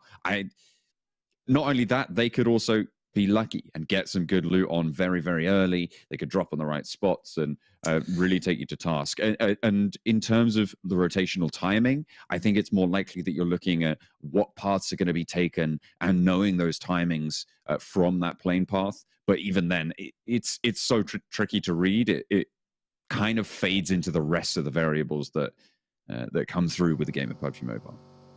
Yeah, I love that, because the way I kind of initially say it is, it sounds logical on paper, but then the way you counter it brings in what is so true. There's so many variables around it, right? And when you're playing in this 25-30 minute game and you've got 64 players or 60 other players initially, there's only so much about that game you can control, right? There's only so much about it. And I think what I've at least brought as something to do as an example is just really only very, very slightly in your control. But we'll have to wait and see if Unicorns Love are going to look to in any way try and take advantage of their early drop spot as XTEAM are looting up. Oh my God, Le Cabrera, there you go. And this is a little bit similar to game one, John, in terms of the phase one circle is quite heavily opposite to the playing path. So we should see a few teams look to take advantage of a more variable, longer rotation down the south side of the map. Yeah, I mean, specifically Shockwave, right? As you said earlier in the game, they went all the way up to Campo Militar and Tierra Bronca up in that northeastern side. So they're going to have quite a long way to go. They're going to need to get those vehicles on early, right? They're going to need to make a pretty fast rotation. And it's a good thing that they dropped out very early on that playing path for them specifically, not because of what the other teams are going to do, but because they could hit the ground, spot that circle out, and still have time to loot. Exactly. If it was at the other end of the playing path where they drop out, they spot that circle late, there's a lot less time to be looting up. There's a really big opening of spots that teams can look to control inside this phase number one. Yes, you do have the volatility of the northern side of the circle. Other than the Bacado Hills, you've got really a lot of flat compound area level of play, and then more on the south side you have the Chumacera and the massive Chumacera / La Julera Hills. But I'm really looking for that church side compound outside of Chumacera as a really great spot for the likes of maybe Super Young Roster, who dropped in Bacado, to go to, because that's a quick roadside rotation. You dip down south and you're instantly in a really solid high ground spot. It's also a great kind of anchor position where you're able to spread out a little bit more heavily in the first 5 to 10 minutes. Not only grab information, apply a bit of pressure, send a couple of teams around you a little bit further back, and you're setting yourself up, idealistically, of course, for a much stronger late game. FTY moving across the hills to the west of La Bendita right now. Just scouting out the territory. Looks like some loot on board. Level 2 vest helmet, level 1 backpack there, and only 1 booster for Cody as for Sodo. But they're going to be getting on with it. Maybe looking to get in and then get some more loot on board, or take a fight and pick apart the pieces. Well, they fought against Big in around this La Bendita area in the previous Miramar game, and they won the fight, as far as I know. So they are familiar with the fact that there could be Big in this vicinity, which is why they stopped. They've scouted, they've moved, they've stopped, they've scouted. And the fact that they're doing it as a team, I think, is very valiant. And you can see they're looking to catch out one of the big players. This is the exact same scenario we saw them cut down Big last time around in the same position. I mean, Yes. Miki has been spotted. There's no way you get him back up. The rest are Big. I don't think you push for this. I think you completely leave this area. There is one player Suave just over that hillside. But FTY, I mean, they've done this twice now. And Big haven't learned their lesson. No, they haven't, and if anything, FTY have not only kind of taken advantage, but they've arguably learned their lesson even better, right, by just pushing as a full squad. I think in a bit of a previous situation that happened, they weren't as heavily together, but this time around, it's like they came in much more prepared. And even though they kind of had their faults in the first game, which I alluded to at the start of this one, I think FTY are coming into this Super Weekend, especially with overall the lack of experience that the team has in PMPL situations, with a lot of confidence and a lot of structure around how they're looking to rotate and play throughout these games. So this is positive stuff from FTY, and just that little bit of pressure can make a world of difference. And it does take a lot of confidence to make plays like that, right? To go to a position where you know you've had an interaction before and say, you know what, we can do this. We can make this work for us. So I'm glad to see that they are taking it in stride. So FTY strike out a little bit closer towards Chumacera, the center of this circle. The next one not quite shifted in just yet, but it's only a matter of time. You can see that blue zone is moving on in, and it was already enveloped. Shockwave, who didn't make that fast push down to the southwest. They are going to play out wide. FTY, they're spotted by clear vision at the chopper. There's a reason. Yeah. There's a reason why I highlighted the church area as a strong spot to hold on to in this phase 1. Clear vision. They get there ahead of FTY, and FTY pay the ultimate price. If you're going to take a bit of a coordinated early game fight against a team like Big, even though it was only one elimination point, you've got to recognize that that automatically slows you down. It's not like they were even close to that church area. So you're getting into the tail end of phase 1. You got to automatically presume that a team is on that church side area, and they should have played that with a little bit more caution. It looks like Clear Vision is sending out. They want to try and confirm these knocks potentially, but they just careen themselves into a crossfire, and I've no idea what that was about, but 2 players hit the deck. One swerved out wide and placed with a building. Nox is just going to confirm these flushes out in the open. The barren desert swallows them whole. And now it's Samo left. 2 players left for Clear Vision. I've no idea why they left the Sanctuary of the Church, but it's really come back to bite them.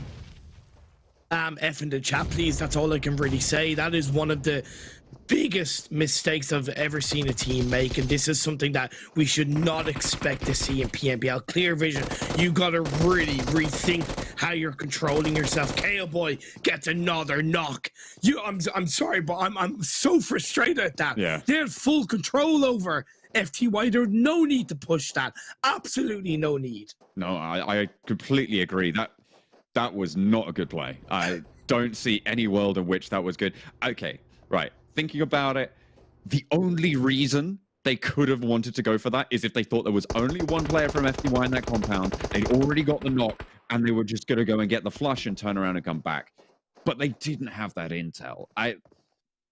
Yeah, it's not a good play. They did it on a minibus. Yeah. It's like the slowest vehicle in the game. Like you're asking for free elimination points, right? Yeah. Anyway, look. We can't really go on about it too much. It's happened. It's done. FTY get given a free pass. Before Romanian Men, John, they are starting to put a little bit more pressure. Phase 2 did pop up. It shifted down to Southwest, and Swat 69. They're looking to maybe punish a bit of a beaten down Big. On the northeast side of this next circle, they're in the next zone, so this fight has a little bit of leg room to stretch on out.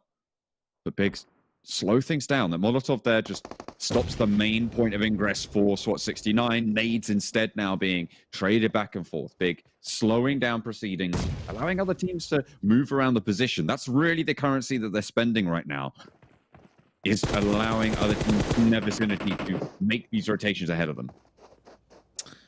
This is some good positioning from Big, considering they're down a player. I think a 2-1 split in this kind of play, in this kind of area, makes sense. You don't really want to have a player too angled to the left or to the right, because you don't have that 4th player. If they did, I would recommend it, but having that backline support player and 2 in the front makes complete sense. Now, SWAT 69, in the previous game, they failed to really take advantage of a great apartments position onto one of the TJB players, and that's why it makes me think that they're not going to punish Big. They might not know that Big only have 3 players, but when you're gonna push into that position in the way SWAT 69 did, you got to be basically looking for a fight, and you got to be able to put your money where your mouth is, and right now they haven't really done that. They've allowed Big to join back up as a 3-person team. Look, there's a team at the back as well. Game Lord now behind Big. They spot Swave on the hillside. Jesus. And Akashi assassinates, as he is wont to do. 2 players from Game Lord swarm that hillside, and Big are in so much more trouble. Looking a little bit deeper, I think Big need to change up their drop spot in Miramar. In last PMPLs, they were able to get away with that because teams weren't really focusing on similar rotations. This year, 2022, I think teams are recognizing more heavily that Big do split drop around the Lab Bandita area. They do split play. They don't really join up early enough. And Big, we've seen it game after game in Miramar so far in this PMPL. They're getting punished massively, so massively, by split dropping early on. And they are dwindling in numbers now. Game Lord 4 players on the northeast side. The shift comes through. It's away from Chumacera towards Picardo, if nothing else, on that north side. So a little bit of sanctuary to be found in the buildings, but a dangerous choice to make. 2 players left for Big as they're crunched between about 4 different teams right now, Imperium. Yeah, in the high west ground of Los Leones is definitely the name of the game in my eyes for a few of these teams. Unicorns Love already solidified there, so they have a great spot that they're going to be able to control. For Romanian Men quickly reacting to this circle shift and going for the south hillsides of Los Leones, a bit of a 2-2 split either side. And Real Tigers 9, they have a player knocked, but they're looking for the rest of Penta. What's that? Into the buggy. Now Scott spots it. Looking out for the ridgeline and actually gets peppered down by the teammates from the other side there. Dwas takes a little tickle of damage, but nothing too much. Excellent coordinated fire cover there from the two players of Penta on that ridgeline. Manus really allowing his teammate to get up towards Manu and look for that res. Yeah, definitely good cover fire, but I think that still leaves the players of Penta a little bit more heavily exposed. And I'm a bit surprised that Real Tigers 9 aren't really looking to punish that.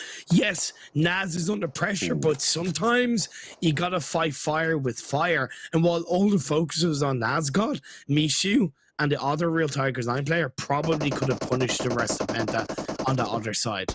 Cooking the nade now with Holes and Amanus pretty close together. It could be good. It's on the money, but it's not quite the full shebang there. Another nade over the top as Amanus looks to heal. Oh, it bounces back, but it is able to find the damage. Amanus down, and Holes already starting to reposition out into the blue zone. It's only zone 3, so not disastrous to be caught in. The ridgeline across the way, the main suppression point yet again, and Penta play those sightlines once more. There's a couple of good entry points into the circle. I really don't mind Penta disengaging with just one player down, but considering what they did to get the revive onto the fourth player early on, it doesn't really make sense, right? If you're going to do one action to get yourself up as a full squad, why not 30 to 40 seconds later, when it worked out for you, do the same thing? It doesn't really make sense in terms of how a team should be playing the game at this top level. Not bad from Penta, but I think they have a lot more work to do when it comes to those decisions, and which could see them punished later on. We're about to see next circle, and it centers up a little bit, a bit more heavily down south, away from Kakad on the hillsides. And there's a couple of good high grounds, but once again, 4 Romanian Men being gifted a very strong position in the circle on the west side, on the east side, along with Eastern Stars. Away from all the urban environments here as well. It's going to push the Unicorns of Love in and big on top of them. Game Lord at the back as well on that northeastern side. It is going to be treacherous, but FTY hold both sides of the road, and I feel like that for them is going to be a massive, massive benefit. Will they get pushed by a team, right? Will they get crashed upon? If they do, I think that 2-1 split could go against them quite heavily. They do have to worry about a team that's on that southern hillside in the former Giants game, and you can see them right now. They have a lovely spread there, being quite careful on how they're entering into the southern edge of the circle. But once you get the information, they could look to pick apart FT, right? Yeah, they're closer to Eastern Stars, but they can still play on more that southwest edge of the circle and look to really, like I said, control that area of the map. Yeah, FTY do in fact regroup on the north side of the road. Yeah.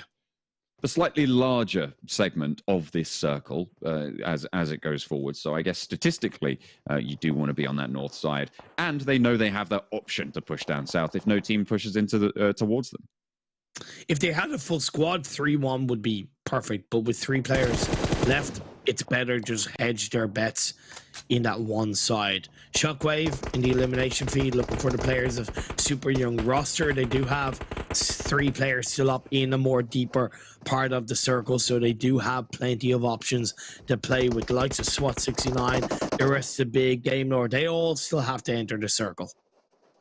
TJB trying to push past, trying to force their way through the Eastern Stars, their gatekeeper right now. They are not willing to let them through just yet. 4 Romanian Men a little bit further around to the north, and I think TJB could really, really struggle here. They do have a spot in this current circle, but their paths down are covered off so heavily by 2 or 3 teams. The second they really look to push on the Eastern Stars, 4 Romanian men are going to be able to third party them. So you're dead right. There is a bit of danger. The good thing, they can still wait for the next circle to pop up and maybe wrap around Eastern Stars and go for Vodafone Giants. Maybe wrap around and maybe go for a bit of a more Eastern side push. But we'll have to wait and see. Unicorns of Love, okay. They get eliminated on that northeastern edge. But in the meantime, SWAT69 taking on Shockwave, who've been fairly quiet so far. SWAT69 been on the hillsides with Big, so a little bit louder from them. Game Lord finds Phonics on the top of the hill ridge as well. It is about a 3 or 4 party fight right now, so a lot going on the north side. I can't believe Game Lord were able to clean up Unicorns of Love just so damn quickly. Mizawa, the last player up for a Big. Real Tigers 9 do end up going down. They try and push in on the northwestern edge of the circle. They face the wrath of RESQ as the next circle does pop up. It shifts down south right into the loving arms of FTY. And PENTA, who managed to get into that compound on the south side, they used the fact that FTY didn't have an outpost there. Whether they knew it or not, they managed to find that opening and pushed into that south side. A good spot for them, yes, but with the circle as it is, you're probably going to want the north side of the road. And the Eastern, 4 Romanian men have done a great job of hugging the edge of the road, because there's a big dip that they're able to stay protected from the teams down the south and then still focus on the teams up north. So great decision making from 4 Romanian men. I would love to see them maybe send one player a little bit more up north if there is a bit of a ridge, a bit of a gap that they're able to pull that up. But for the most part, they have that eastern side absolutely covered. But if TJB had their wits about them here, they would have seen that 4 Romanian men have left their position and take that push onto the Eastern Stars, right? With the circle pushing you, it's time. It's time to make that decision. Or they could take this opportunity and swing out without the threat of 4 Romanian men to their right flank. That's what I'm thinking. That's what I believe they might look to do and slow Game Lord down a little bit. Game Lord aren't really looking to put massive pressure on 4 Romanian men. Just slow them down so they might be able to push it on to Super Young roster. Eastern Stars gets it, pick off one of the Tanja Bao players. That's going to leave them down to just a trio. Oh, actually make that duo. That was, yeah, there was a knock on a flush, and one more goes down out in the open. They made that break north, so they tried to get around the Eastern Stars instead of dealing with that problem head on. They got cut down by Game Lord, and 4 Romanian men turn around and handle a couple as well. With 2 players, though, that it's not all done and dusted just yet. The northeastern side really starting to pop off, though, as everybody's looking for position on this north side. RESQ having their best game so far since the first day of the PMPL league play. They're up to 4 eliminations. They have 2 players knocked, but the Revives actually won't go through in that compound because they have taken blood inside the circle. Eastern Stars, finally, they're actually starting to wake up and they pick off Giants Gaming. On that south side of the road, Eastern Stars, they haven't left just yet fully. They haven't committed, but they are going to start to move up towards this roadside. Kapahala gets benched as Octavian has to go in for that res. PENTA on the south side compound have a lot of power here, but on the north side, it is still going to be FTY with the whole lion's share of that cover. This is why I wanted 4 Romanian men to try and send 1 player or even 2 players a little bit further away just to try and gain a bit of control and stop the wrath of the nades pushing them down. Lands gets knocked. GK, the last player up. GK first pops that first aid. A lot of damage done to 4 Romanian men in the meantime. They're not quite going to find all the knocks they're looking for. 3 players alive now.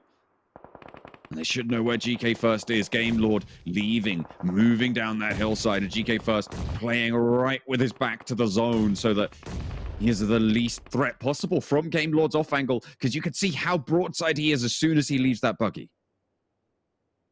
Eastern Stars are going to have to make their way from the southern side of the road over to the north, trenching into the edge of the circle. They do still have the full squad up. 4 Romanian men. Sarah gets knocked. Kapahala with a nade across the road. Narvalo trying to move through past RESQ, but not going to have that opportunity. Will go down. 3 players now standing for Game Lord, but they have 9 eliminations already, Imperium. They are absolutely keeping up these records. Tick looks to hold out around the backside there, but can't land the spray. It's not going to go well, but the nades from Kapahala are doing so much damage against 4 Romanian men as Tick does go down, traded off by Game Lord, but out in the open, RESQ with 1 player remaining against Robs and Victor. I'd still say great game from RESQ so far. We move on over to FTY, gonna fend off the members of XTEAM as they made the push over into the building on the very edge of the circle. Clear vision are out. 2 of the XTEAM players are knocked. K-Boy chucks out an A, but great play by Psyox. Plays it perfectly on the timing there. 2 players for XTEAM now standing. There's 2 players from FTY there as well. A nade around the side of the building, and it gets another knock. Now it's just Beg for Mercy. Shinyo looks to push out. They're going to know where he is. And over the hill rolls Penta from the south side of the road. They hear this gunfighting, and now is their chance to take control of this compound. It could not be more perfect, but they slow down. They stop. They want more information. They don't know just how bloody this battle has been. And look at Game Lord on the other side. There's going to be a bit of a pinch either way between FTY and XTEAM. Game Lord spot Manu.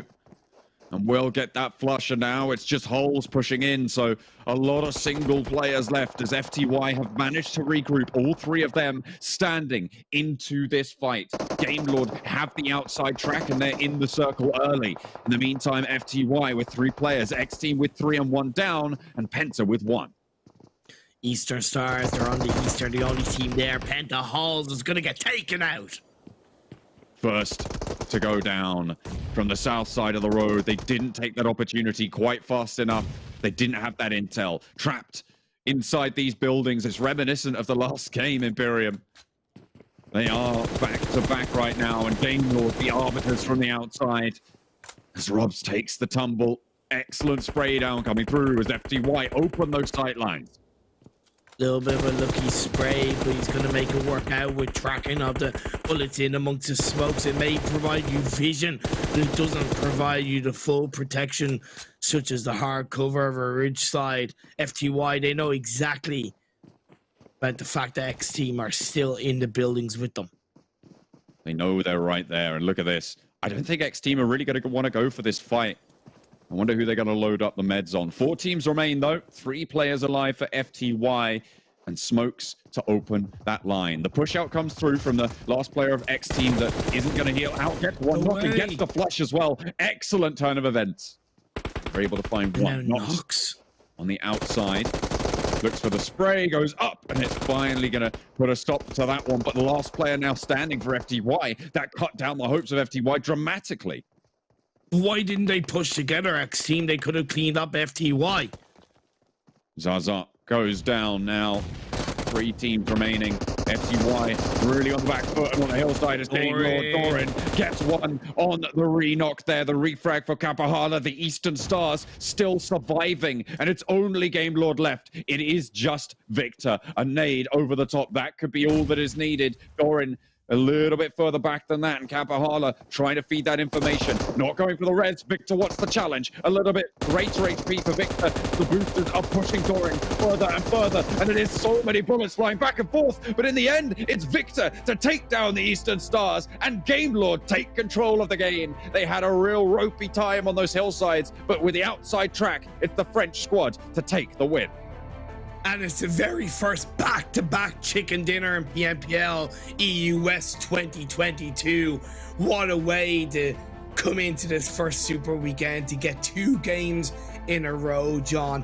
And it's also so exciting in the fact that it doesn't matter what year it is, we still have the same magnificent fights between Eastern Stars and Game Lord. And there's a reason, even though he didn't win it, there's a reason why Eastern Stars brought Doran into the team. He put up a hell of a fight. 18 limbs as well. I mean, that kind of... I said partway through the game they had 9. I was like, oh, they're keeping up those records when they were fighting against RESQ. Since then, they got 9 extra eliminations, right? Fantastic performance. Is that... I think that's the highest we've seen so far, if I'm not mistaken. Yeah, it is. It is. It's the highest amount of elimination points. Insane. Highest amount per game on a back-to-back chicken dinner. They're very much on form today. They need to keep this rolling. They need to keep up this pace. These are returning champions. They were the highest performing team in the second day of the league week. Should we also really be surprised right from Game Lord and the performances they brought in Trazen. If it's not Trazen, it's Victor. 6 eliminations, 1,000 damage. Hell yeah, I'm here for it. Like, just so good from Game Lord. I cast them at the start of the year in a European community tournament, and they looked so strong then. They're looking even stronger now.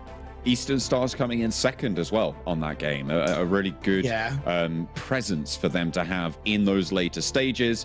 Obviously, coming off the league play, they don't have the most stellar reputation right now. So posting a second place finish, good. Very good news. It was a lot more confident game from Eastern Stars. They pushed on the 4 Romanian men, for example, on the other side of the road. I think they played this game a little bit more efficiently. And the biggest difference I've noticed between League Week and Super Weekend from Eastern Stars is they're rotating a lot earlier in the Super Weekend. And what that's doing is it's giving them more information, more confidence, and more time to make calculated decisions in the mid and late stages of the game. Yes, I think TJB missed an opportunity to push on them at a certain point in the game, but that doesn't matter to Eastern Stars, right? They still did a great job to get second place. Probably should have won, but in the end, second is a great improvement. Absolutely. I mean, it's especially in the long run, right? You aren't looking for the chicken dinner every time. You're looking to be hitting 12 points a game on a good day, right? That's going to you right towards the top of the tables. And Eastern Stars, we thought they were a contender. We were maybe a little bit unsure, but perhaps we're looking at a return to form. Either way, it is French all over, and I'm sure Max is going to be happy. We're going to head back to the desk.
Hey everyone, it's PMPL Western Europe Spring Season 2022, and you know what that means? That means more player interviews. As today I have the absolute honor to be joined by Akashi of Gamelord.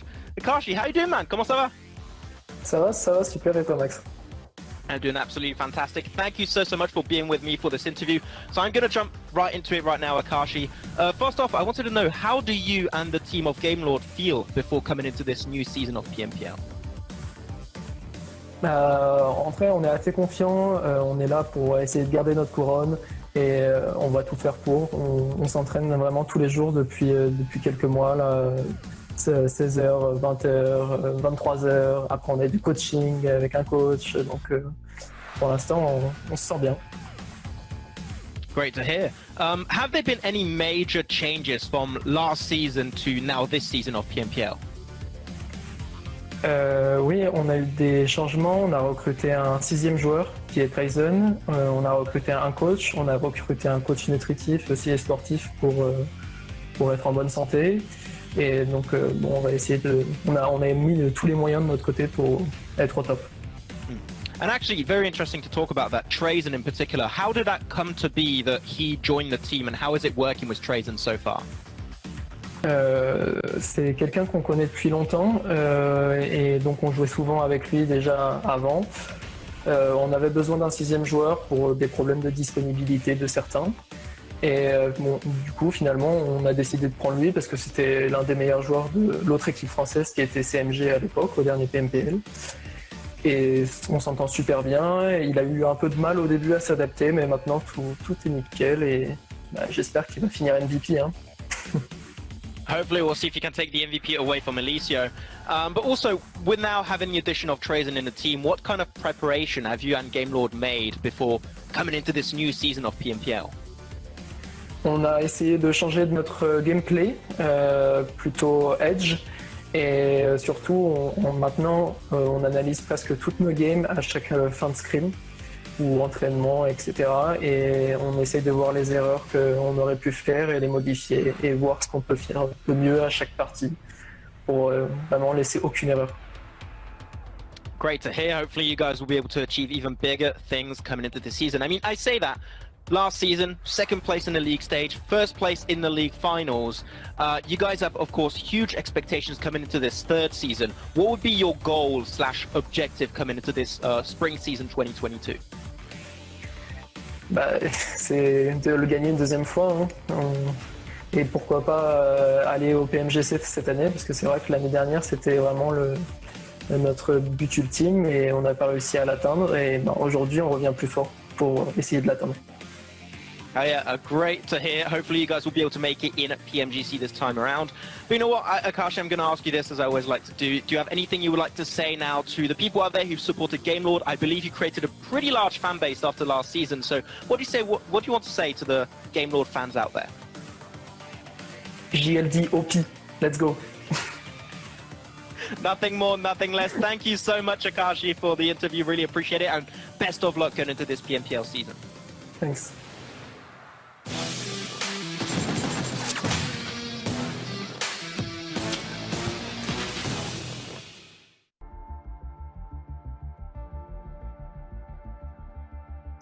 Welcome back, everyone, to PMPL Western Europe. And if you haven't been joining us, well, you've missed out on Gamelord knocking down 2 chicken dinners and taking themselves $2,000. I don't know what this was, Max, but I'll allow it because the French team is here to play and obviously sweep up a lot of money. Gentlemen, what do we think, though? I mean, Gamelord was down to 2 players at the very end. We saw a Matrix C Neo type play out of Victor as well in that 1v1 up against Doran.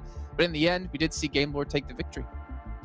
Yeah, that 1v1 was a weird one, is all I can say. I have no idea how Victor took only, what was it, 2 bullets from the M249 spray from Doran? So that does not happen. But at the end, it worked out for Gamelord, back-to-back chicken dinner right there. And we saw another player which would like to actually step up. So the entire team of Gamelord today has been able to make a long and impact. I haven't seen too much of Rob's, but look at that. 18 elimination, 33 point in this second game. I mean, they might be able to be a team that just plays 1 super weekend and they already made it to the finals.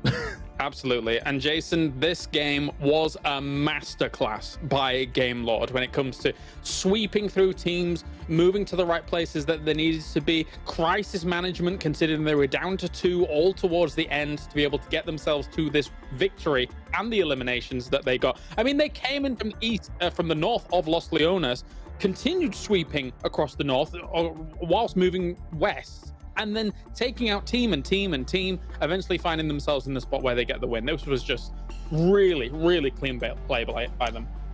A little bit of worrying signs, though. Super young roster, 2 matches in a row not performing too well. Definitely not living up to the #1 team in the first 2 days of league play. But again, it's just 2 matches, not going to be too harsh on them just yet. But something to keep an eye on as we continue through. And even Unicorns of Love, another bad match out of them. I don't know what's going on within this team. I mean, the old Laconostra MVP, the old Exquisite Decode, this was a formidable team who had the MVP with Alicio, but for some reason, things just aren't clicking so far here in PMPL.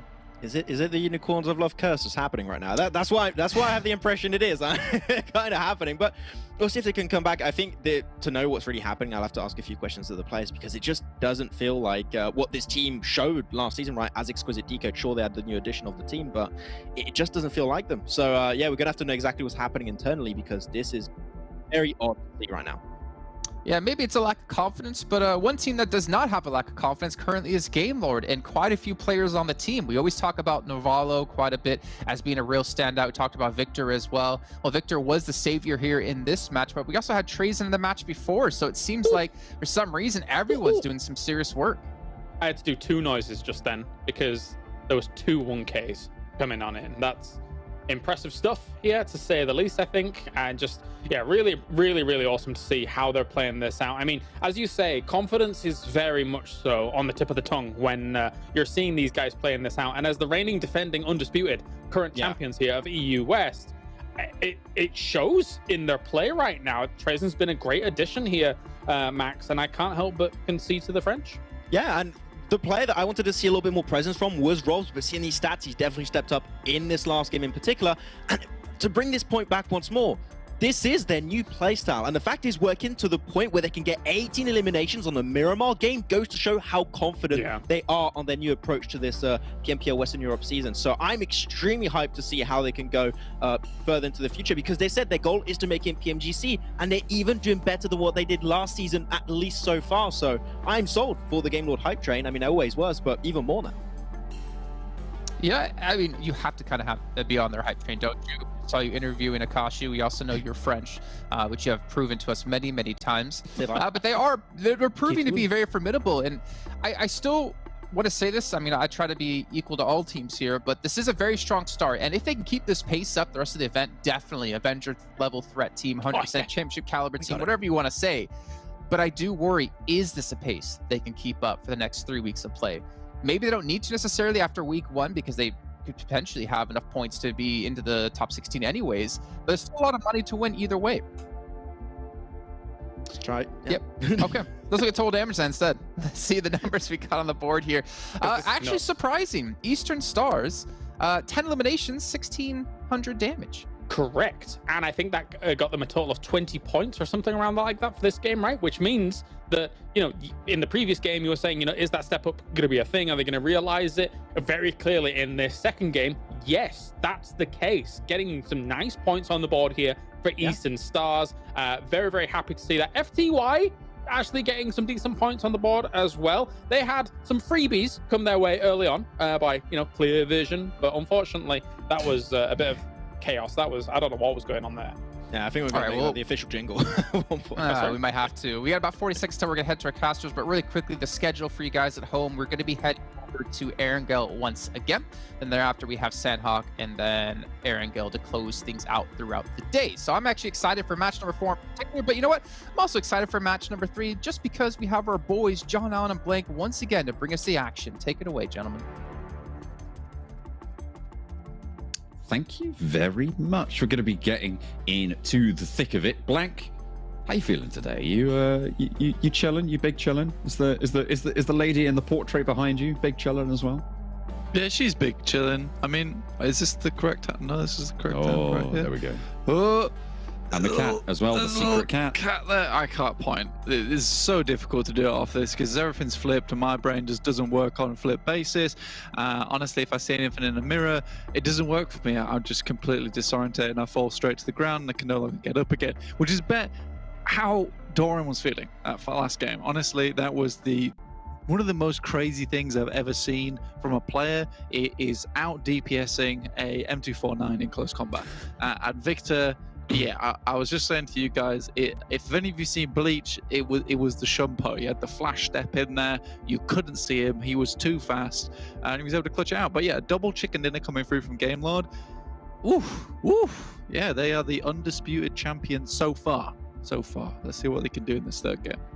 Very, very nice. I mean, they've earned themselves $2,000 already, right? It's a pretty solid turn of events for Gamelord. So. Going back over onto Erangel, they're just going to try and lock it down again, I suppose. If it ain't broke, don't fix it. Were the games that we've seen them win here a result of their own skill? Obviously, they have some skill to be able to get towards the end. Or do you think that we saw two situations where there were teams trapped in buildings, and that was sort of something to do with it a little bit? Gave them a little bit of an easier path to the victory. Or are you going to disagree with me on that? You were going somewhere with that, I'll tell you that now. I thought you were looking over here like this because you were like reading off notes that you'd written beforehand. No, I'm looking at you. Long question you were going to ask. No, but I'm actually going to disagree with you here, because I think that look back on both those games, John, and tell me that the Trazen clutch from behind the tree, no look there, right? That's true. That's a long shot you're also hitting. Victor versus the M249 close combat, there's no luck there either. That is pure skill.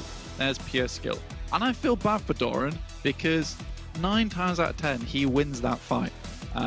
And 1 times out of 10 you win that fight versus Victor. I do think that he's kind of put in an awkward situation where you feel like you've got all the power, and it's a David versus Goliath type of thing coming through, and you know, Victor just had the slingshot through his head, won. So rough stuff there. A very interesting little fact about David and Goliath. A lot of people think that David actually had the upper hand because the slingshot was probably the equivalent to the modern day gun today. So yeah, he had the M4 versus Goliath's big club, which is a little bit of an unfair fight if you ask me. Yeah, I would much rather have the ancient M4 than the M4 than the ancient pan, I suppose. Yeah, that's probably one of my favourite bits of trivia over the past month or so. Okay, that's fair. I thought I'd share it with you. I appreciate that. That's a good bit of trivia. Yeah. Mate, so the contemporary meaning of it all has been lost. Did he like hide it? Was he a sneaky boy and was hiding this sling, and then sort of in the midst of the fight, just like grabbed some pebbles and went like whap? Yeah, no, he didn't. He was like, whoa, oh my god, Secret sling. Yeah, I thought that was just a bit of a scarf you had there, but no, it was this secret weapon. And in this case, Game Lord's secret weapon is Victor, who honestly hadn't been doing a huge amount for the team. I will say, I think he'd been playing like a pretty competent role for them, but not the stuff that I kind of expected, because he was my prediction of MVP, and he still is, to be honest with you. And I think you give him a little bit of time to warm up, and you see him do stuff like this. But I do think they've found themselves a pretty good team at the moment. And even with just the subs on Game Lord as well. I mean, we saw Trazen as well as Robs, I think it was, who are both like, I think 600 to 400 a piece in terms of damage, which is incredible. Because I think the rest of the team was around about 1,000 across the board. So if you add those two subs together, you're equaling the same amount, even though they've been like switched in and out again. So that's really good. Everyone's putting up a similar kind of performance, which is perfect. Exactly what you want from a team. You don't really want any weak links. And if you don't even have a weak link in your sub, goodness me, Game Lord's really locking it down in terms of the players in Europe. Phenomenal structure right now for Game Lord, but as we said before, we are only 2 games in, right? We are only 2 games in. This is a 45 match set series for qualification spots to the finals, right? So there's still a long way to go. They're doing it phenomenally at the moment. Sat, I think it was 27 points ahead of second place right now after 2 games, which is almost as much as second place is, like overall. 29 points is second place. They almost have double that in 2 games, which is insane. Yeah, they are fighting at the top of the moment, which is incredible. And I think they're really locking it down over in Yasnaya. It's a great place to be, having got a lot of good rotational paths even up towards that north side of the river as well as the south side. So it's a really good option. I think I remember in PMGC, similar things were happening where I think they fought for this area, this town itself, with another team until pretty much the breaking point was that the other team had to leave eventually, which is exactly what they want. They're completely uncontested in Europe, which makes their life even easier, rotations easier, and no one really wants to step to them, which is beautiful, exactly what you want. Looking at other teams though in the lobby, Vodafone Giants really haven't found too much success so far with that centralized position over in Pachinki. Again, there's only been 1 game played, so maybe something else does happen, but they really did have that opening towards apartments and school, and weren't able to take advantage of that in game 1. Openings not being leveraged, not just yet. Zaki, as Shockwave drop all the way out. Shockingly. They're just doing this every time. I mean, it's fair enough. You know, they're certainly here. Yeah, we do get this northwest-ish circle, right? So that there is potential they get another freebie if the circle comes over towards them, which is what they're banking on. You know, that's where the majority of their points are going to come from. Circle's going to come to us. We're going to win that game, and then we will be silent for the next 4. And then if we just do that every single day and make it into each and every super weekend, we will eventually make it into the finals, which is a fair strat. It's not, actually. I totally lied there. I think I talked about this with Imperium before, where I was saying that it's a team that I will keep my eyes on later. You know, right now, they're off the radar for me. There's no beeps. There's no. I'm not even going to do the Spaceballs thing there. I'll honestly, because I can't do that guy's impressions. They're too good. If anyone gets that, I'm really proud of you. It's a great movie. I'm glad you've watched it. I've not watched it. Have you not? Damn, No. okay, I'll send you the clip afterwards, and we can reminisce all you want. But looking at the game, RESQ. I don't think it counts as reminiscing if I've only just seen it. It is. Still reminiscing, even if you've only seen it 2 minutes ago. Okay. Yeah. I believe you. Do you remember that time when Game Lord won that game? We're reminiscing. That was a solid 10 minutes ago though. So yeah, exactly. That's reminiscing. it's fair. At what point does an event, does discussing and remembering an event become reminiscing after it's happened? How long does time needs to pass? That's the question. That's the question I leave up to you. I don't think I have an answer. Anytime. Okay. I think. Yeah. Any amount of time has passed. You are now reminiscing. If you bring it back up again. Anytime, any place. If it was a good time, that is, has to be a good time. Remember. Does it? For it to be a reminisce. Then otherwise it's ruminating. Yeah, exactly. Don't bring those things back up again. And I am going to bring them back again with RESQ, because I do think that this is a team that hasn't lived up to the hype, right? Since that day one. Very unfortunate stuff. I was very glad to see them do really well in day one. And it was a consistent day one as well. It wasn't a case of like, you know, win a couple of games here and there and then do nothing else. It was good stuff. And I think that, you know, maybe that has create a lot of pressure for the team. Perhaps their rotations are suffering because of it, because they think they can get into better positions. But remember that day one, where they did so well, was a collection of top 3s, top 4s. That's where they want to be at the end of the day. And I think if you can play that quiet play style, you know, snake your way in, get a couple of eliminations here and there, that's brilliant. That's perfect. That's all you really want at the end of the day. 4 Romanian men moving through. Moving east from Gatka.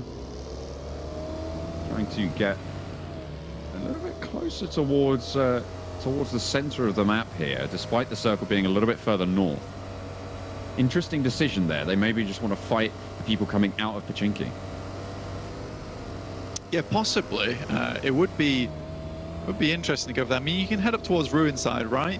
But they are moving quite directly towards Pachinki at this point in time, heading up towards that field side. So we'll see what happens with 4 Romanian men, because this is an interesting approach to the game.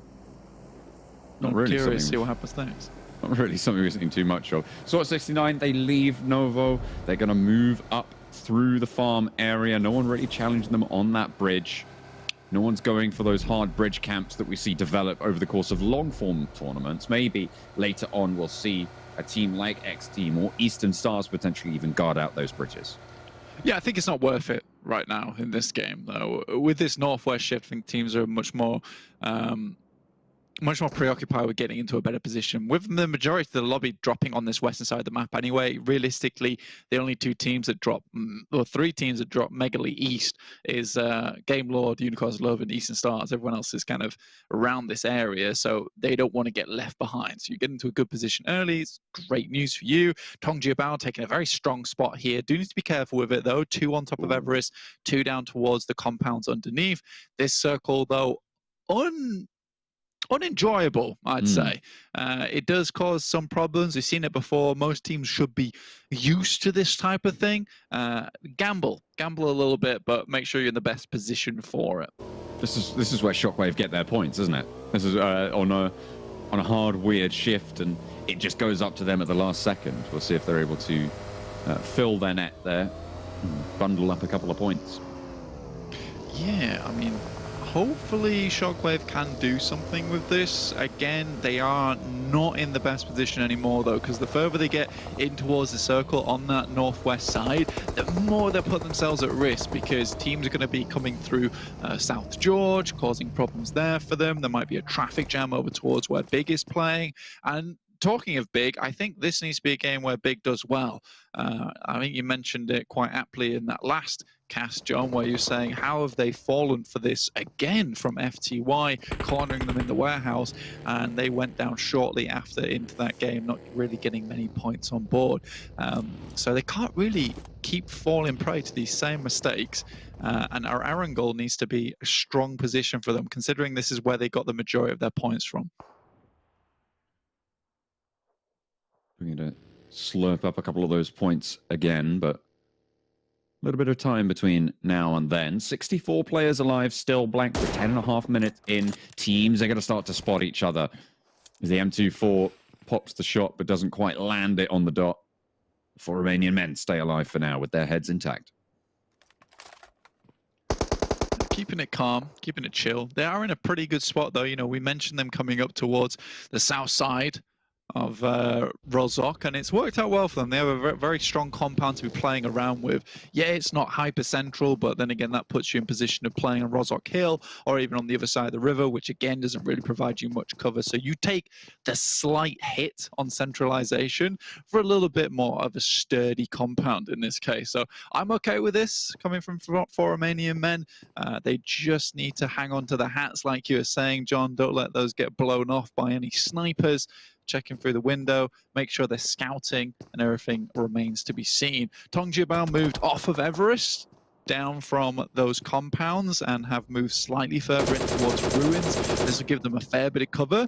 Victor spots Icy through the window, but Icy sends him back. Ducks him back with the DP. Eastern Stars around the hillside at the top as well.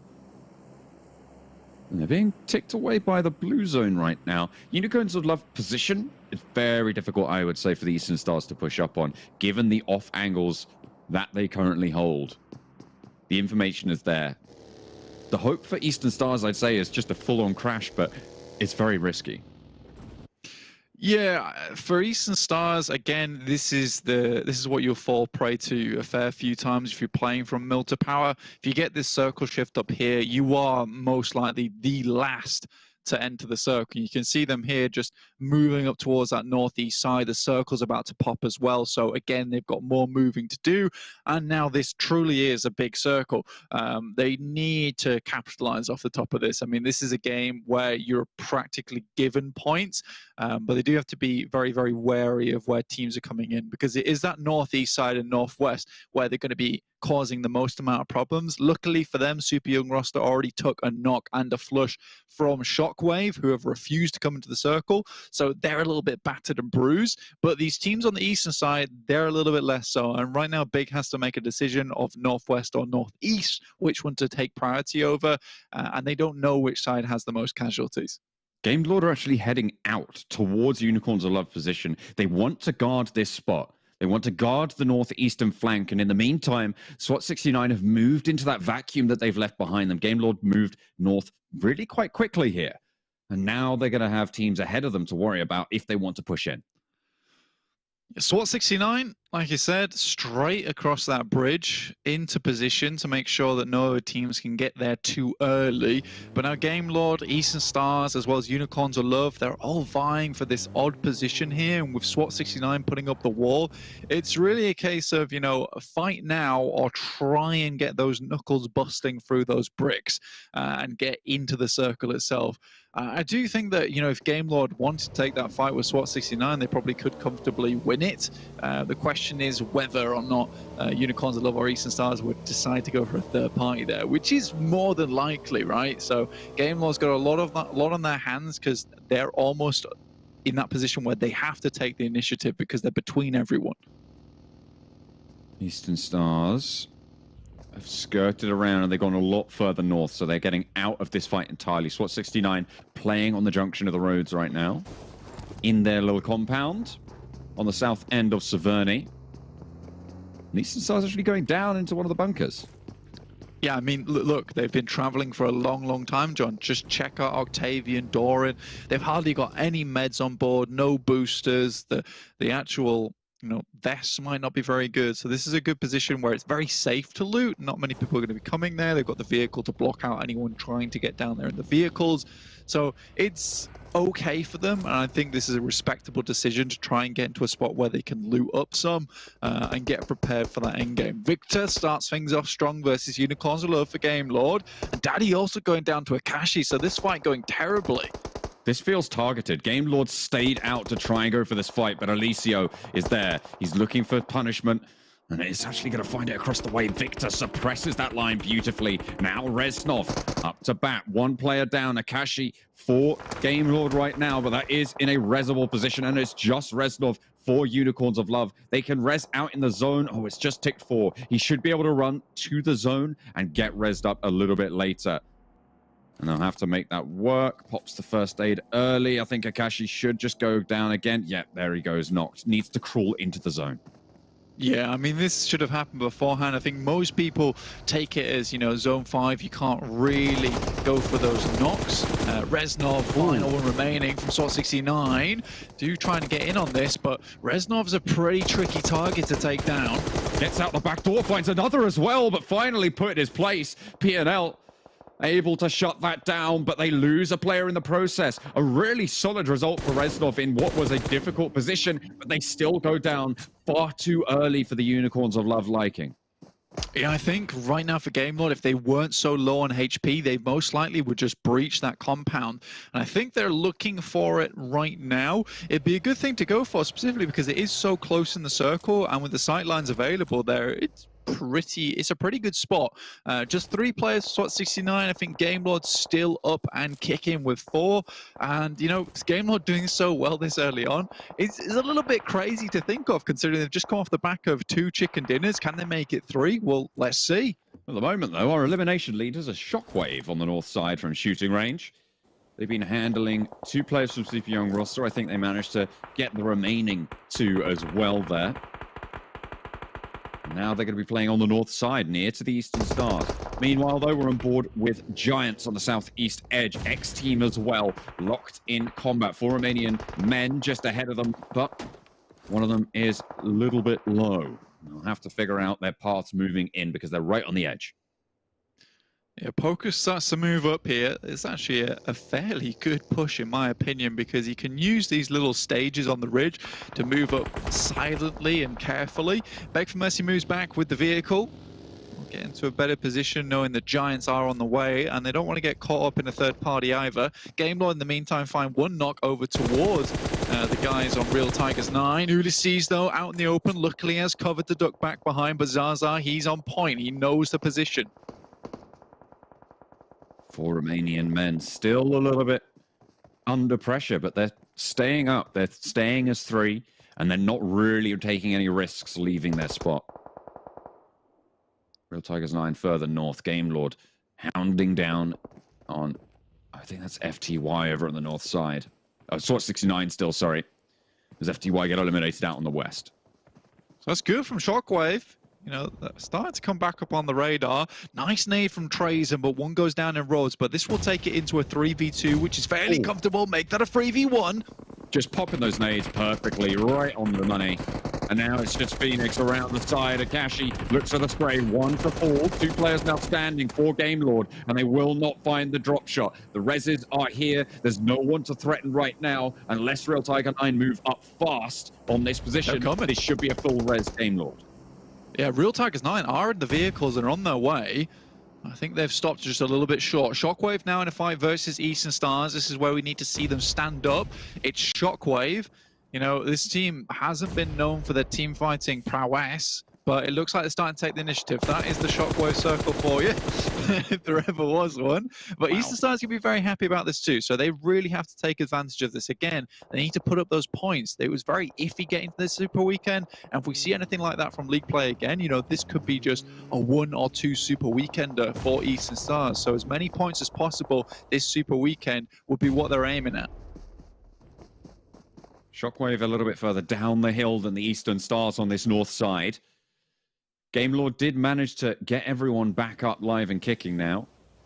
But Real Tiger 9 are just starting to creep in behind them. You can see that on the minimap there. Look at that. 4 Romanian Men. Redox just sending it right over to the northern side of the circle. And all credit to him, he's made it. He's got into position. I mean, getting in this early as well puts him in front of the pack, right? So a lot of these teams coming in behind him will most likely have to deal with one another, which makes him as a snake very effective in this circle. Clear vision. Looking to go... Oh, dear. Bail out. It's time to leave. Rescue putting the pressure onto Clear Vision. As Hamodi up the top there, not really able to control those open wide sight lines, not just yet. Rescue falter on these doorsteps, and another beautiful spray down coming through. Clear Vision, they go 1-for-1 in trading knocks, but there's more damage coming up the stairs. Doesn't quite get the weapon swap in time, and Coyote gets the flush.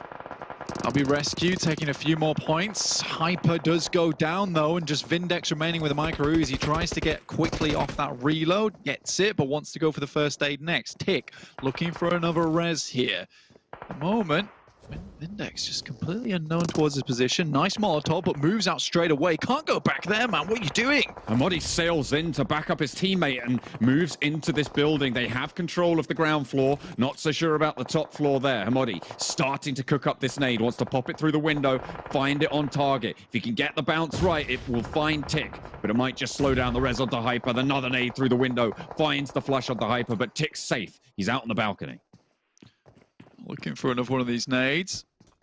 Not going to find anyone, but good job to throw it back in there, because honestly, that would be the least expected place to go afterwards, but he's not watching his back, and that's big, finding another there. Beast is on an absolute tear today. That's another one down. We'll get the flush onto Hamodi. Giants currently winning out that fight from XTEAM. XTEAM move forward, but left the Straggler and Zaza behind. Nades just going back and forth. These two buildings proving to be so tricky to move around for both Rescue and Clear Vision. Tick makes the break for it. The cooked nade is there for Vindex, but he sends it a little bit too long. Not going to do any damage. And now Tick has the momentum, has the track. Instead, he turns around, gets into the zone, and plays it safe.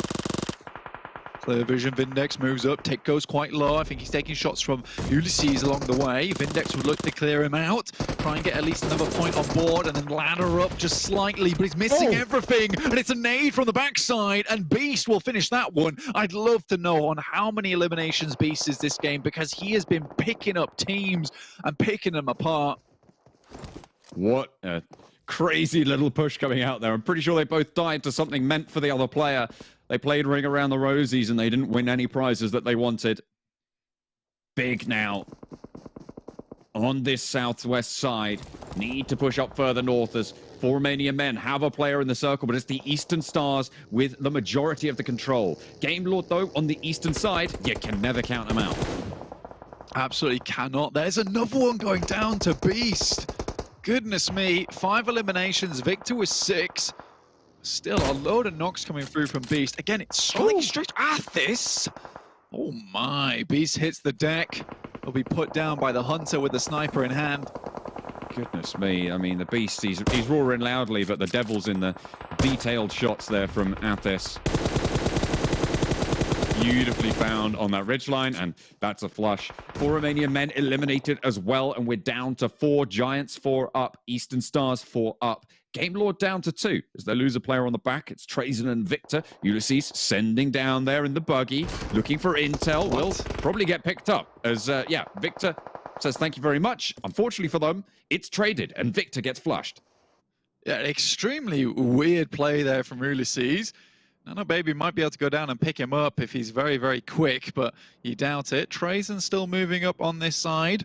Mozero remaining, but Eastern Stars looking for a big game here on a map that they're not usually expected to do so well on. Miramar is their top top map here, so very well done to Eastern Stars. I mean, they've just bided their time. Coming from all the way in Mill to Power as well is extremely good. But what confuses me the most, John, is why Big made this huge rotation down towards the southwest side. They really gave up a lot of that area they controlled early on in the game. I mean, maybe they're sacrificing for eliminations because at the moment they've got 10 on the cards blank. A phenomenal result. And sure, the majority of that coming from Beast, but still, Mazzaro with 3 and more to go if he's a good boy. He's on the outer edge. They expect him to be inside the shack. They're not getting any markers in terms of damage. They do really have to start worrying about Giants though, but they will have to cross over open plains over towards Eastern Star's side. Right now Octavian just sending bullets through. Realistically, Mazzaro just wants to live as long as possible. Remember, I said this game was about points for Big, and they need to put up some now after that pretty much catastrophic failure over on Miramar. A third place would be good, but with the amount of nades coming his way, it's not looking so likely anymore. They're already guaranteed 18 points here.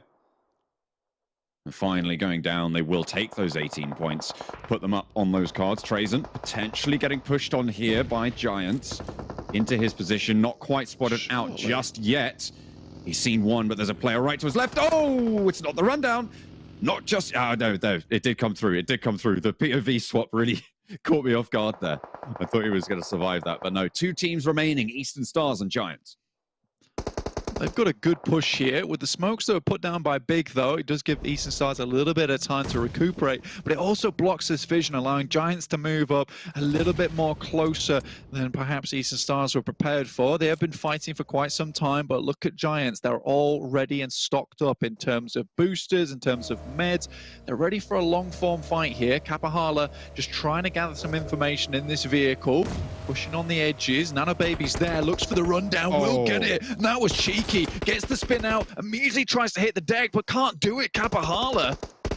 Not quite in time there. Octavian moves in, looking to suppress these sightlines around the side of his teammate, but that nade is perfectly on the money. Kapahala crawling back, but bleeding out, and no way you can get this res now. Giants, they lose one, but so do the Eastern Stars.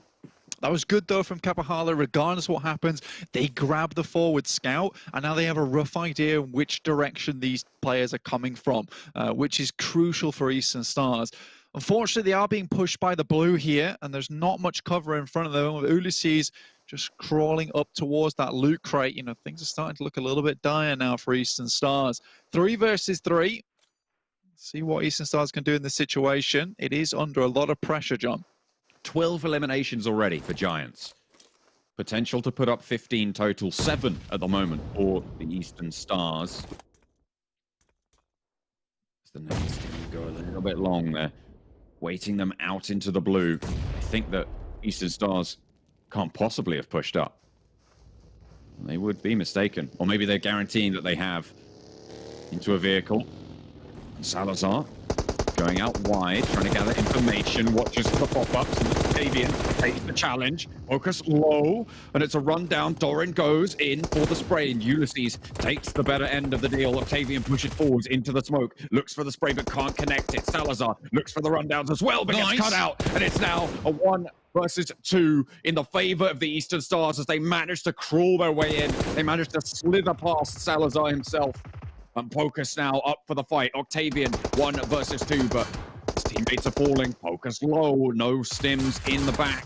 Mathis wants the challenge from the crate. Will not find it. I've got it yet, but Octavian's just holding this position down. Focus has to peek here, John. Not going to be able to find the shots just yet. Ticked away by the blue zone. Mathis spots him out, looks for the damage, and that's the final bullet, the final nail into the coffin. Giants are eliminated. Eastern Stars take the chicken dinner from second to first. 27 points total there, John. Really, really nice coming through for Eastern Stars. That is not Eastern Stars. They really expected Game Lord to win again, didn't they? I can't believe they would do that to us. But yeah, Eastern Stars, well done. Hats off to them. I think that they played that last circle just a little bit weird. But to be honest with you, with the blue at their back, they really had to make something happen and happen fast. Salazar's done this twice now, though, where he's gone for the rundown or a very aggressive play in the vehicle, similarly to Ulysses. And I wasn't a fan of it. You know, I think it was too over-aggressive, and I think they had the cat in the bag.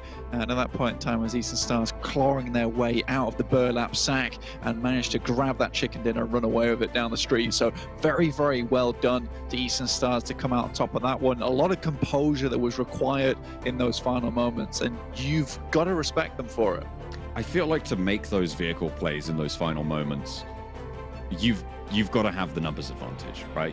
Because you're essentially saying you take the L on that player if it happens, but you can't afford to do that in a pitched 3v3. And the Eastern Stars, they shut it down. They stopped Salazar from having that impact. I like it. Yeah, and I think that you can completely say that with the Kapahala player, right? He moves up, but it's very tactical the way he does it, because he removes the player that's closest to them with the vehicle rundown, and very quickly. And I think it was unfortunate, because to me it looked like he'd got out the vehicle and was looking to go prone, but he couldn't quite hit that button, or something happened there and he got taken down for it. So I think things could have been very different if he was able to do it. But Victor still showing up in our round report with the most eliminations of 6. So again, Game Lord still having a shout into this game is unreal. They had a massive number of eliminations coming through. I don't know what the exact total was, but they had plenty to be getting on with. Their spot at the top still fairly safe. But Eastern Stars managed to clamber their way up on Erangel for a chicken dinner.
Welcome back to the PUBG Mobile Pro League Western Europe Spring 2022 season. Before we do hop into breaking down that last match, where we finally see another team besides Game Lord take themselves a victory. Remind you guys once again about Monster Energy, our official energy drink partner here at PMPL. So go check them out, go grab yourself a Monster and get hyped up and ready to go here for the last two matches we have of the day.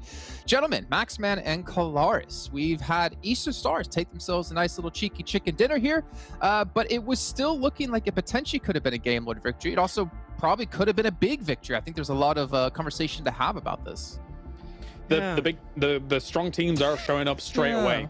It's all right. Max was hoping for the back-to-back-to-back, I think is fair to say here when it comes to Game Lord, and understandable, but I think we really do have to focus on the fact that Eastern Stars here, this is night and day from what we saw in the league play here. So it just brilliant stuff by them overall, considering they were able to get this pickup. And it was close at the very end, Max, considering this pickup. Yeah, I really felt it was going to be actually a giant chicken dinner for the longest time, but I think Salazar felt rushed and he was like, I want to go for the push. I can't stay still for 2 minutes. And he just went for the push out with what was a buggy, I think it was. And they gave them an advantage over to Eastern Stars. And Athis in particular, going a little bit further over to the northwest, got the perfect off angle to really dislocate the members of Giants to actually secure the win. So, as you said, night and day, 25 points off of this third game. And now, actually, off of this game alone, Athis is the second top fragger of the entirety of today. So, this is the step up we needed to see from Eastern Stars.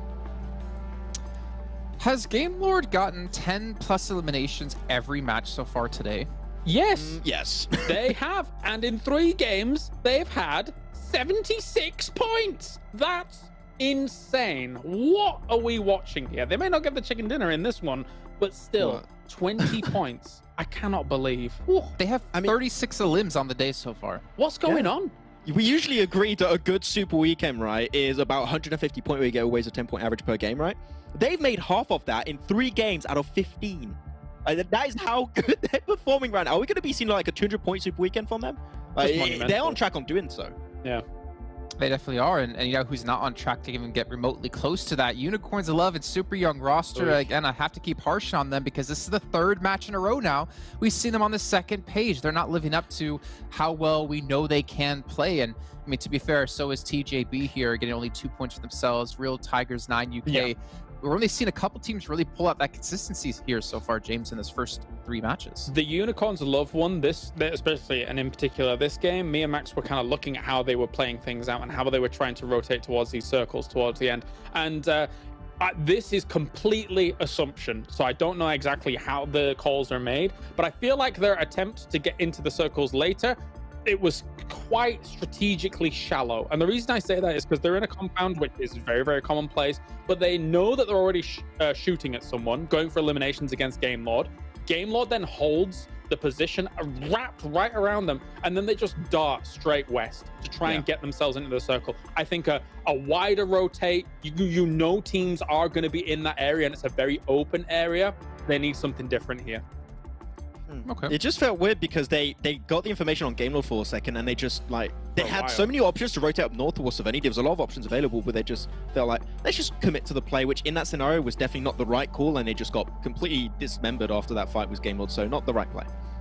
Okay, well, let's take a look at our damage and actual eliminations here in this last match, get an idea of how much damage some teams did put down. We know Game already dropped themselves a massive amount of eliminations yet again, but we can see here, like, still putting up pretty good damage behind this, and I'm obviously focused on this for a certain reason, because in the last match, I believe, and even in the first match, they were down to 2 players and we're still putting up consistent elims here. Then we still see Big in the meantime with the zone going their way, at least initially, putting up a really good ratio here of elimination and damage. They're having a lot of northern circles. Big, they're feeling pretty happy with the Erangel luck apparently these last 2 days, looking good. But you were a little bit skeptical too, right, Kalaris? This is a point you brought up while we were watching the game, which was they held on to a pretty risky split in like the mid to late game transition period, and it was looking a little bit scary, and I think they did lose a few members off the back of that. So just sometimes Big they want to go aggressive in this tournament, but need to make sure they don't forget about being in a good position, because that can hurt them a little bit in the long run. Yeah, I'll try to say this quickly and succinctly. They had a 1-1-2 split, and they had all the natural advantages available to them. Circle, double crate available to them. And yeah, they got themselves plenty of points. That's great. I just expect you know, maybe even the win conditions coming out for a Big, given these circles, not we're 3rd, 4th, meh.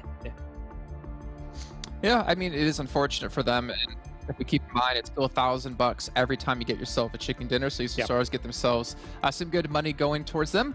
But it's time now to maybe check in with their overall standings, right? Get an idea of where the teams currently do stand, how many points Game Lord has.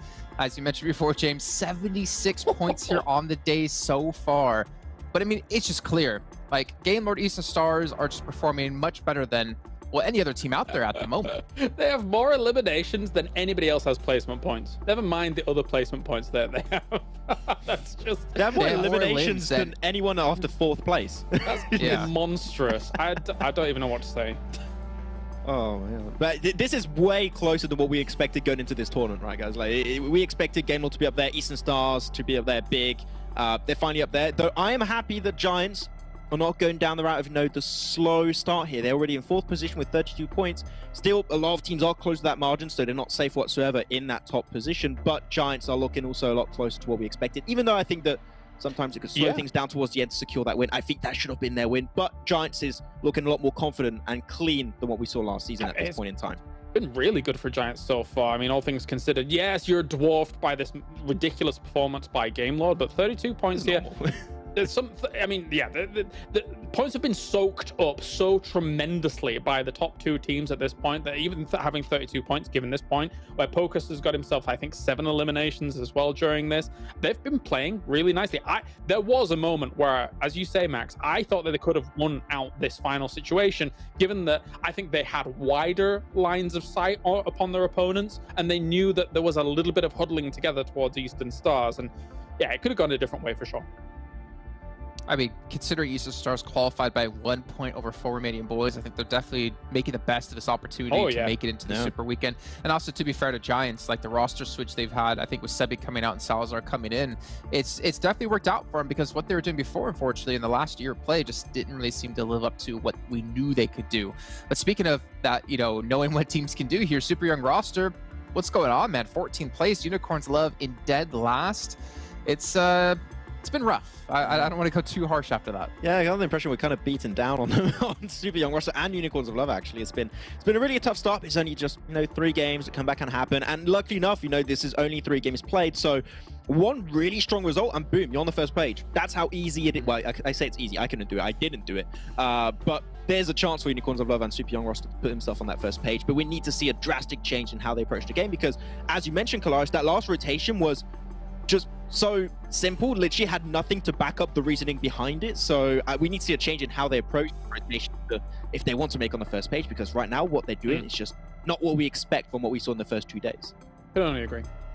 Okay, let's take a look at the schedule really quickly here. We do have our 4th match out of 5 in total coming up, and it's going to be Sanhok. We're finally going to see this for the very first time here in PMPL, but we'll be seeing it a lot in next week in League Play when it's one of our 2 maps that we're going to rotate between the 2. But you out there, maybe you're not too great at the game, maybe you're a little bit more of a casual player and you need to learn a little bit on how to improve yourself.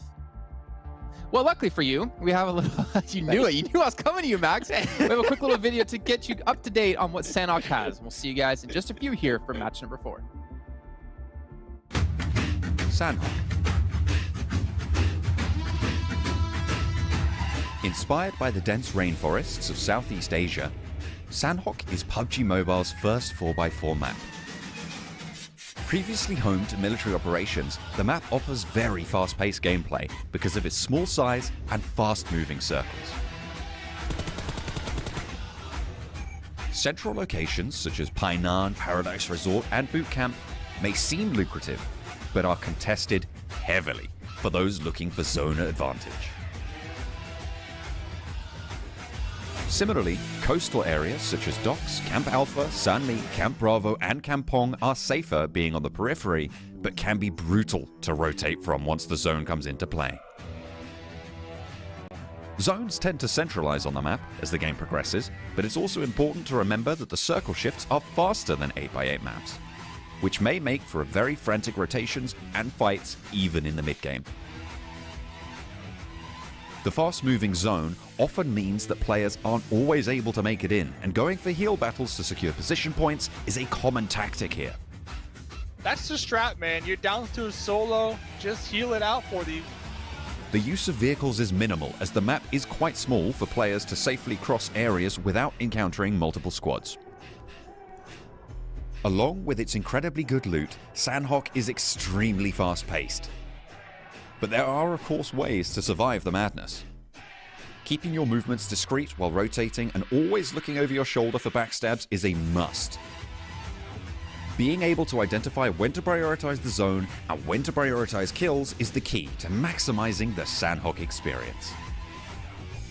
Whether you're a squad wiper from Boot Camp who wants to hold the center, or a sneaky backstabber from Camp Charlie who is comfortable playing the edges, when survival is at stake, everything is fair in Love, War, and Sanhok.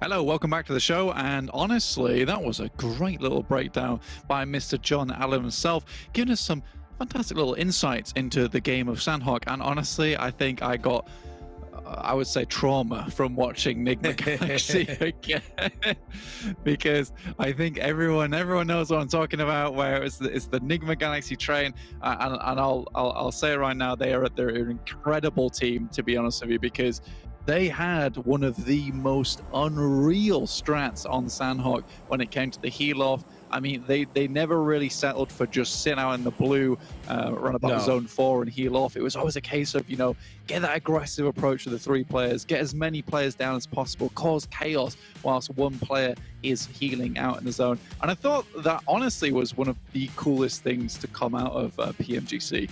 So I was very, very happy to see it.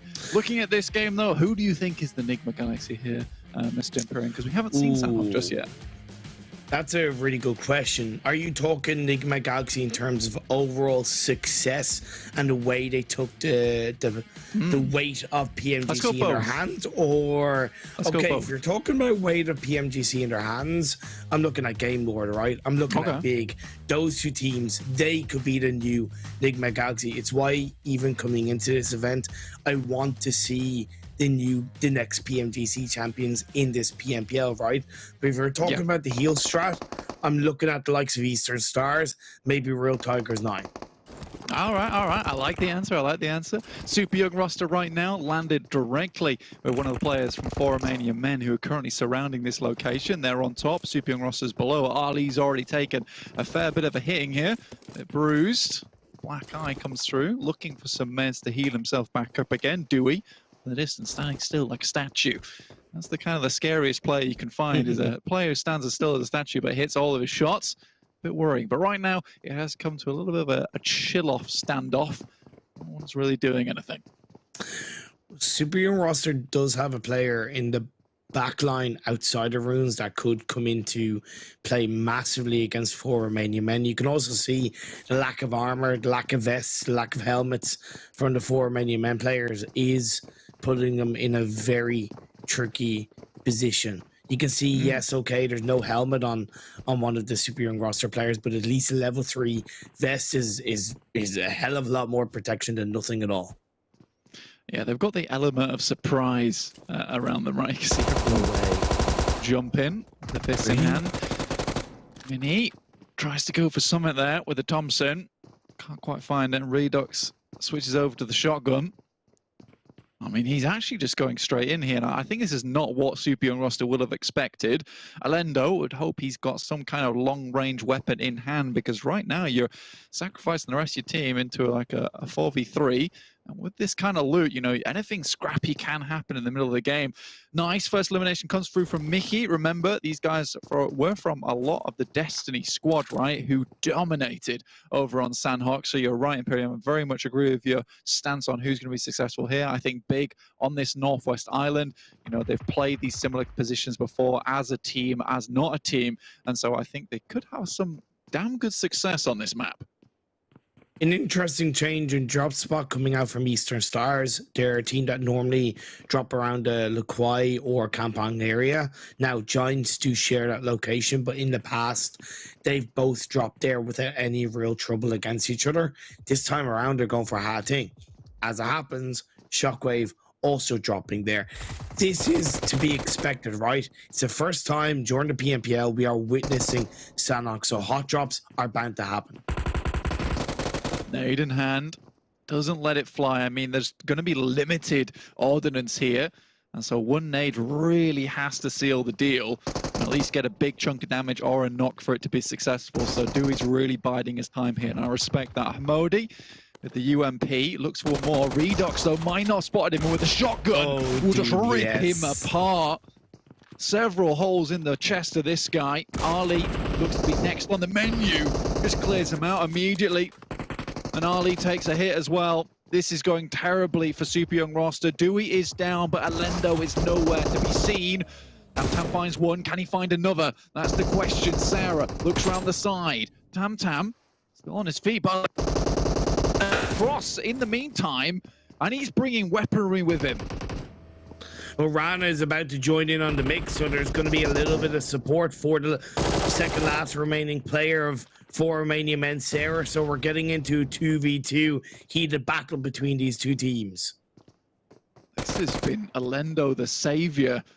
I don't think I expect him to make that crossing so quickly. Sarah looks for one more. For all Romanian men down to one player in a 1v1. First aid kit is available for Sarah, but I doubt he's going to have the time to use it. Both teams just quickly peeking round the side. No way. Alendo hits a cheeky shot. Oh, goodness me. Alendo really picked it up there. The rest of his team is going to be extremely happy. I don't know what he's trying to type out with the way he's waving his camera, but I hope he's typing out DUB, because that was one hell of a dub in that fight. And even though they've only survived that engagement with 2 players, I'd say that was a very much needed result. Very much needed engagement win for Super Young roster. Off the back of a great performance in the league week, after 3 games, they were relying on 3 points in total. That's 1 point per game. This, with the eliminations that they've gotten in this game alone of 4, that's more than they've gotten in the first 3 games together. Yes, again, it puts them down to 2 players, so they're not in the best spot, but they can do something with this. They're already inside the circle of phase 1 that encroaches all areas of the map. So I got to say, a much needed team fight win for Super Young roster overall. And the fight between Shockwave and Eastern Stars still battling on. The good thing for Eastern Stars, as you can see, Blank, they have Kapahala a little bit further on top of the mountain, overlooking and giving information over to the rest of his team. That's really positive, but he's got to be careful that he isn't knocked. Yeah, it's an extremely important position that he's currently playing up on the hillside. He's got players coming up towards him. He's got to be careful. You got Tiger and Seiko literally seeking out for Kapahala. Not quite find him though, as he's scarpered off to the edge of the cliff. Tiger drops out and will start to move up again. He's in the silent fist play. Oh, he's fast. He's speedy. Gets behind the rock. I'd expect that Kapahala will have spotted this, but with no teammates in sight and that buggy being an extremely valuable tool to Shockwave, sorry, to get up here, that's really kind of turned the tables. What they will have to worry about now is the 2 players left behind, still in Hutton.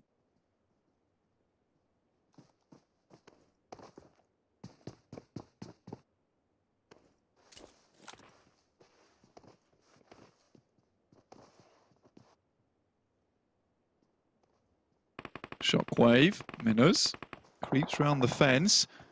Kapahala does go down to Tiger and will get flushed out there. And that's what you were mentioning earlier, Imperium. That is a huge mistake coming through from Eastern Stars. Minus sees some more, just goes for the spray down. But look at that. Eastern Stars are on a swivel. They're looking for this. They need to even things out now. But already fire's coming down from the cliffside. Another one goes down to Minus. Great spray from the UMP. And Athis just can't do anything. There is a nade there, but the rest of the boys, they've come out thick and fast with the buggy, jumping over the fences. Oh my God, and this is going horribly wrong for Eastern Stars, and it's realistically all their own doing. I didn't realize at the time, but my mic was actually muted by mistake, and what I was actually in the middle of saying before I realized that was Eastern Stars gave absolutely zero response to 2 players of Shockwave going up the mountain to try and catch off Kapahala off guard, right? They should have been instantly on the push to the 2 Shockwave players on inside hatting, right? You touched upon it, but they should have done it before you even mentioned it, right? That's how quick they needed to be. They weren't, and they paid the price. I gotta say as well, for a team that we've had question marks lingered over how good they can actually be, that was one of the most aggressive, well-coordinated, and well-played engagements I've seen for Shockwave. They are definitely more on my radar. Yeah, I will say, you know, the push up in the buggy to the top side, predicting that there most likely would be a player on the cliff, clear him out, and then immediately back down again to make that into a 4v3. Very, very smart decision, and you love to see it. We are getting a Northwest Island finish, though. Always happy to see it. Game Loss moving across, and Shockwave's taking a fight with them as well, already finding a knock. This is really good stuff from them. They are laying down the law over on Hutton. A couple more players. That will be a flush, though. Victor down. No longer any of those Neo shenanigans in this game. They probably could have third-partied the Shockwave Eastern Stars fight a little bit earlier. I know they were across, so they might not have had as much information, but they certainly would have heard the shots. And we know how aggressive Game Lord has been, can be, but in the end, the timing just wasn't there. The revive came through, Shockwave back up to a full squad. They're going to send Game Lord, going to send 2 players back over onto the coastal line of the mainland. Keep one on the very edge. Actually, no, keep one on the very edge of Ha Ting. All the while down on the trifecta area, you see things are starting to heat up. Blank Unicorns of Love have not had a good start to their first Super Weekend. 2 points in 3 games. They're holding on to the trifecta, but they have Penta on the edge of the Northwest Island, and they have SWAT 69 on the edge of the mainland, overlooking the trifecta area. Yeah, so Unicorns of Love have got to play this one out safely. You know, SWAT 69 is a presence they'll have to be aware of, but yeah, you're right. Penta holding down that crossing is going to be very awkward for a lot of these teams on the southern side. I do like what Game Lord just immediately opted to do, which is to secure that location with Narvalo whilst being across the bridge, and now the rest of the team can start to regroup with them. FTY have moved into the high ground spot on the mainland in which Game Lord did drop and loot from. So that should hopefully give them an opportunity. The thing that the likes of Clear Vision and even Shockwave need to be afraid of is the fact that FTY can take some pretty damn clear shots from the other side of the water on the mainland. There's a big gap. There's nobody on the mountain right now.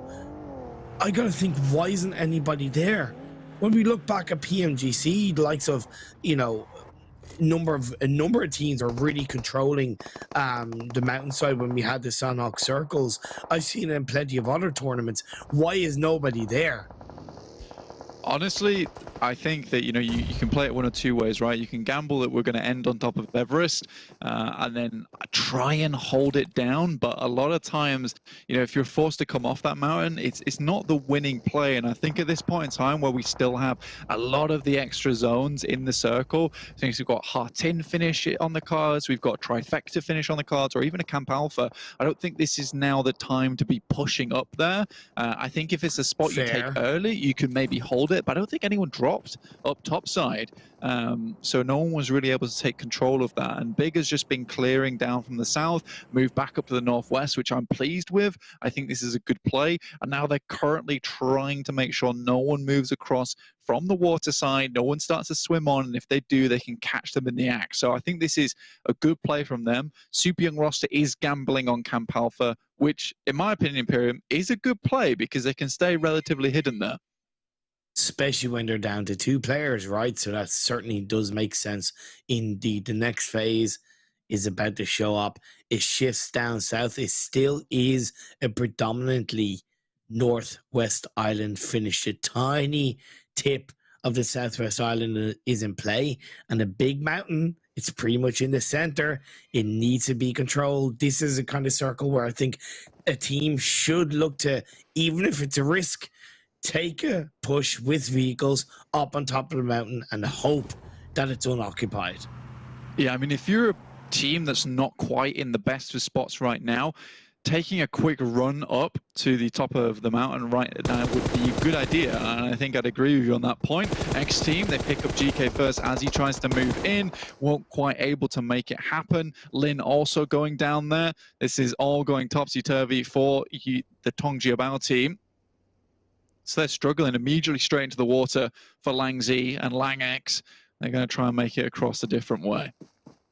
Different team names, same strat, right? Rotate late inside Sanhok. I don't really like how they rotate or how slow they are to rotate throughout Sanhok, especially if you're going to hug the coastal line where you really are blocked off on terms of your exit strategy, right? When you hold onto the coastline, the benefit of a coastline position is that you're able to look 180 degrees, but you do eliminate the ability to disengage in more angles, right? You're locked into either go for the fight or jump into the water. Tongjiabao, because they rotated late, XTEAM are able to block them off quite efficiently.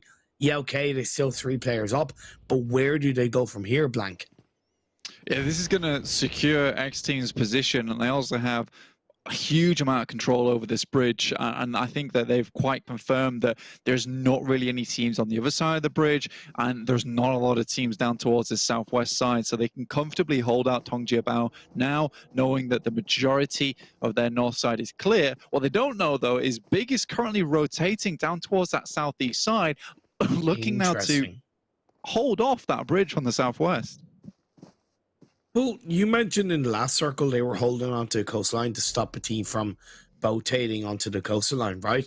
Now it's the opposite way around, and that's some really good response. Could they maybe done it a tiny bit quicker? Yeah, but you still appreciate the fact that they recognize that the opportunity is there. So that's some good play from Big. FTY, they opted to stick back down the coastal line of the mainland through side the boot camp edge, and they've been able to catch off a couple of the Giants players. K-Boy was able to confirm a couple of eliminations for his team, and I believe Giants are down to now just one player. Yeah, it's really difficult making that crossing, because when is the right time? And realistically, I don't think there is ever a right time to cross there. You just kind of have to go with the flow of it. And if you make it across, great. Yeah, try and take some tactical approach to it, hit some smokes on the way down, perhaps try and go when you hear the least amount of fighting, or if you hear fighting off the distance, maybe it's time to go then. But with this circle shift, now is the time for Big, in my opinion, to leave XTEAM alone and try and get that good compound down towards the bottom of the mountain. Honestly, I think otherwise you're going to see teams immediately rotating into that position. Perhaps they just want to clear their edges. If they can clear XTEAM out, this is perfect. But Super Young roster, they're actually coming up behind them. I think they're probably going to get caught out by this. They could indeed. I appreciate that Big are looking to lock down the edge of the coastline by that bridge. Tam shooks up a molly, tries to whittle him away, but a knock comes through, and Tam he's left on his own. XTEAM need to take advantage of this. Surely they know that they can see Super Young roster is fighting. Very well done to Big, because they immediately finished this fight out, which was extremely important to the longevity of them in this game. Now they can start to set their eyes back towards XTEAM, who, as you can see, have started to make their way across the bridge, as they can tell they're now unimpeded by the likes of Big. I don't get why Super Young roster didn't just stop at the first set of buildings outside of Camp Alpha and then get information. I just don't get why they rotated so deep as a duo. I'm just left scratching my head at that, but indeed that was a great response. Quick play by Big, focusing on XTEAM. XTEAM can stick to the low ground, and if anything they should, because they'll be able to look at the likes of Tongjiabao, Unicorns of Love, a little bit more on the edge of the coastline throughout that northwest island, and look to pick them off. I think Big are actually XTEAM's least of their worries right now. Yeah, I will say one thing to your Super Young roster point, right? Is because they cleared up through ruins and those buildings before they went to Camp Alpha, but Big weren't there at the time. Then they skirt past them on the western side of Camp Alpha. Possibly Super Young roster don't pick up on that, and then they move down to a compound which they think is clear, and they try and move as far south as possible to get away from the fighting on the north. Good point. Definitely could have been very, very different to what I've just described. I feel like that's the most likely thing that could have happened. Penta looking down towards Real Tigers 9.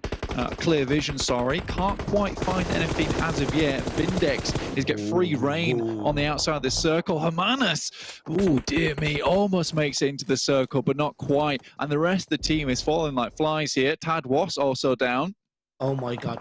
Why are you running away from the fight, Penta? This is phase 4. You've stuck into this position since pretty much the start of the game. If you're not going to make noise, if you're not really going to look to protect your building, and you're going to run away scared, especially in Sanhok, you pay the ultimate price. That is exactly what you don't do in Sanhok. Even if you go down, at least if you go down swinging, picking up an elimination point, forcing the team more towards the blue, that is better than trying to run away and being shot in the back. Oh my god. I know. That nade from on high. That was a lightning strike from heaven. Shockwave are having the time of it during this game. RESQ down to just 2 players. Shockwave moving up. We'll go for the quick res here. Looking to get all 4 players back up on their feet while the rest of the team start starts to look for the remaining players. Seiko takes a fight with Coyote, looking to sink the teeth in, but he does find Seiko in the meantime. There's another player though round the rocks. Coyote will go down here and rescue. Practically make it happen. How? Tick from the backside, a beautiful flank, and Coyote holds his own in a situation that looked extremely dire, Imperium. I still respect Shockwave and how they look to play on that, but I think there was just a tiny lack of coordination, and now Tick, the last player standing from RESQ, will most likely lose his life. But what a way to go down as XTEAM push in more towards the coastline. Big have control to the west off the back of this last circle shift. FTY do go down. TJB, by the way, they're going for a heal strat, just in case you're wondering. Unicorns Alive, they still have a full squad up. Yeah, really good stuff from Unicorns of Love. We weren't paying too much attention to them, but the fact they were able to make it across during that moment whilst Penta got absolutely ruined by clear vision was a brilliant moment of opportunity they took a hold of. Big, though, currently have the only compound in the lobby available, but they're looking to finish off XTEAM, but they're slowly working their way up towards them. You will see there, I think that's LangX going down to the blue itself with, like you say, Langz healing off the distance. Nice nade. Take down Zombie. Just 2 remaining.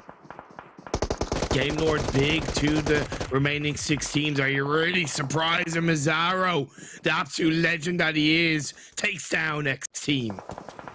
This is fantastic stuff, and it's exactly what we kind of predicted with Big, knowing how they played before in previous tournaments under different names, but taking that knock there in Beast, most likely you're going to have to leave him behind now. It's Zone 6, it's not possible, and Unicorns of Love, with this circle, hold the majority of the power now, but Game Lord coming down the mountainside, goodness me, here we go, we've got a second contender here. I don't know how long they'll live. Narvalo's out in the blue, taking a fair bit of damage. Mozaro desperately running in. Mickey's down on knee. And I think it's too little too late. And this might just be Unicorns of Love win so much quicker than I expected. We're only 21 minutes in, and this is looking already to be a chicken. Yeah, but let's be fair, they're being very quiet. Yes, this will massively boost their confidence and boost the team ability. With only a couple of eliminations. Actually, sorry, they've had 10. I didn't realize they'd be. I didn't realize. I did not realize. I'm sorry. I was like, what are you talking about, man? They've been taking down XTEAM. They took down players from Tongji Bao. They've been killing it over on this coastal side. Now just Narvalo trying to make his way down. And Icy Boss actually was able to get a tick onto him with a bit of damage, so will pick up that elimination as well, sitting them comfortably now at 12 elims. Langz healing off. I believe he is the final player, and that will all but secure it for Unicorns of Love. What a play from them. And, you know, we're talking about how it's never really the right time to make that crossing, but I think that they found that small window of opportunity and threw themselves through it head first, breaking all the glass, but in the process, they're able to get onto free roam on the green pastures on this side of the Northwest Island. Incredible stuff. Definitely a couple of things went in their favor throughout this game. Penta not really being aggressive and then running away from clear vision. XTEAM maybe not focusing on that coastal line as much, gave Unicorns of Love a little bit more space to enter without losing a player. And I think that was the key part. But at the end of the day, what they did as a full squad in the latter stages of the game, and as I was correctly pointed out as being wrong, they got a good few eliminations with that. It's very good for their confidence. Yes, it was in Sanhok, and technically it's a bit of a free pass for a lot of these teams with the first Sanhok game in the tournament, right? Because it's an unknown entity. But in terms of individual performance, this is the kind of Unicorns Love we need to see game after game after game.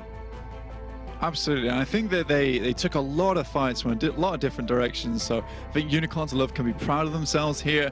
And realistically, I do think the team is starting to step up.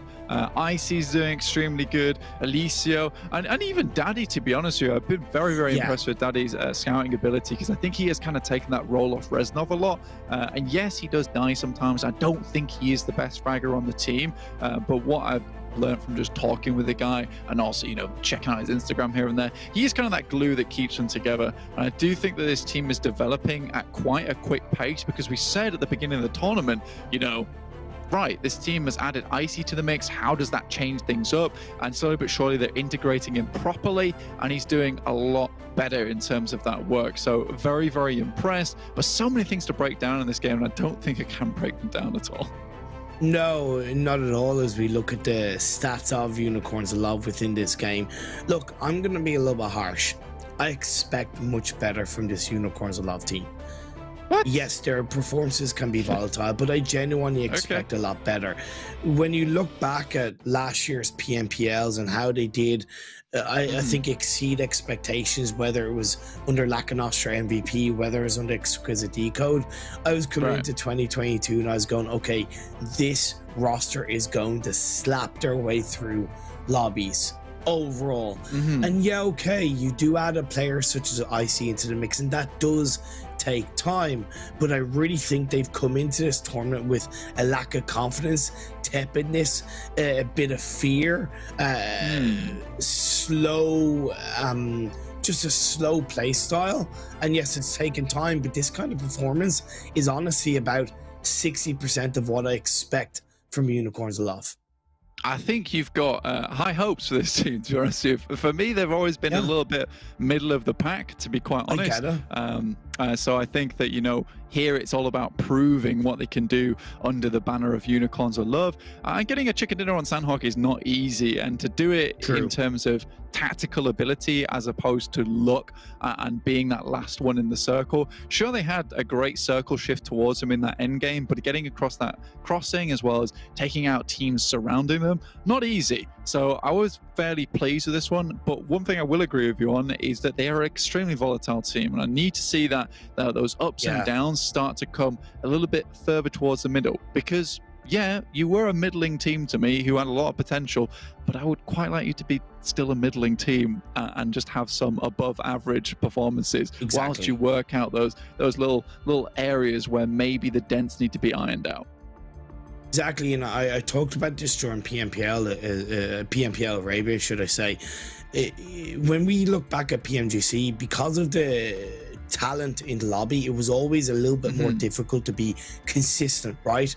Just because of how good the teams around you are.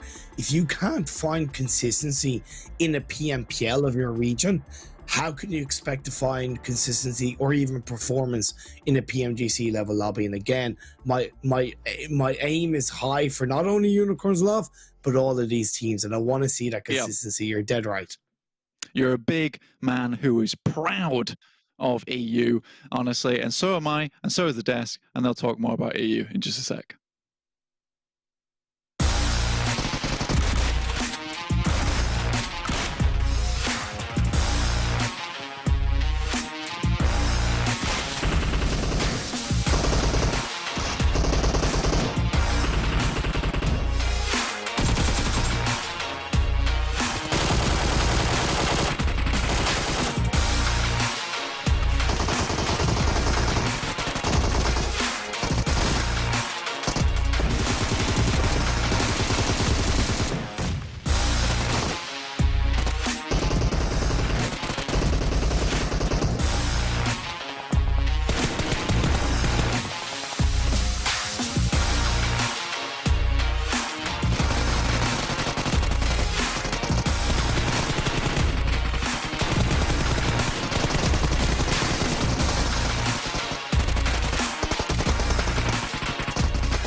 22 season.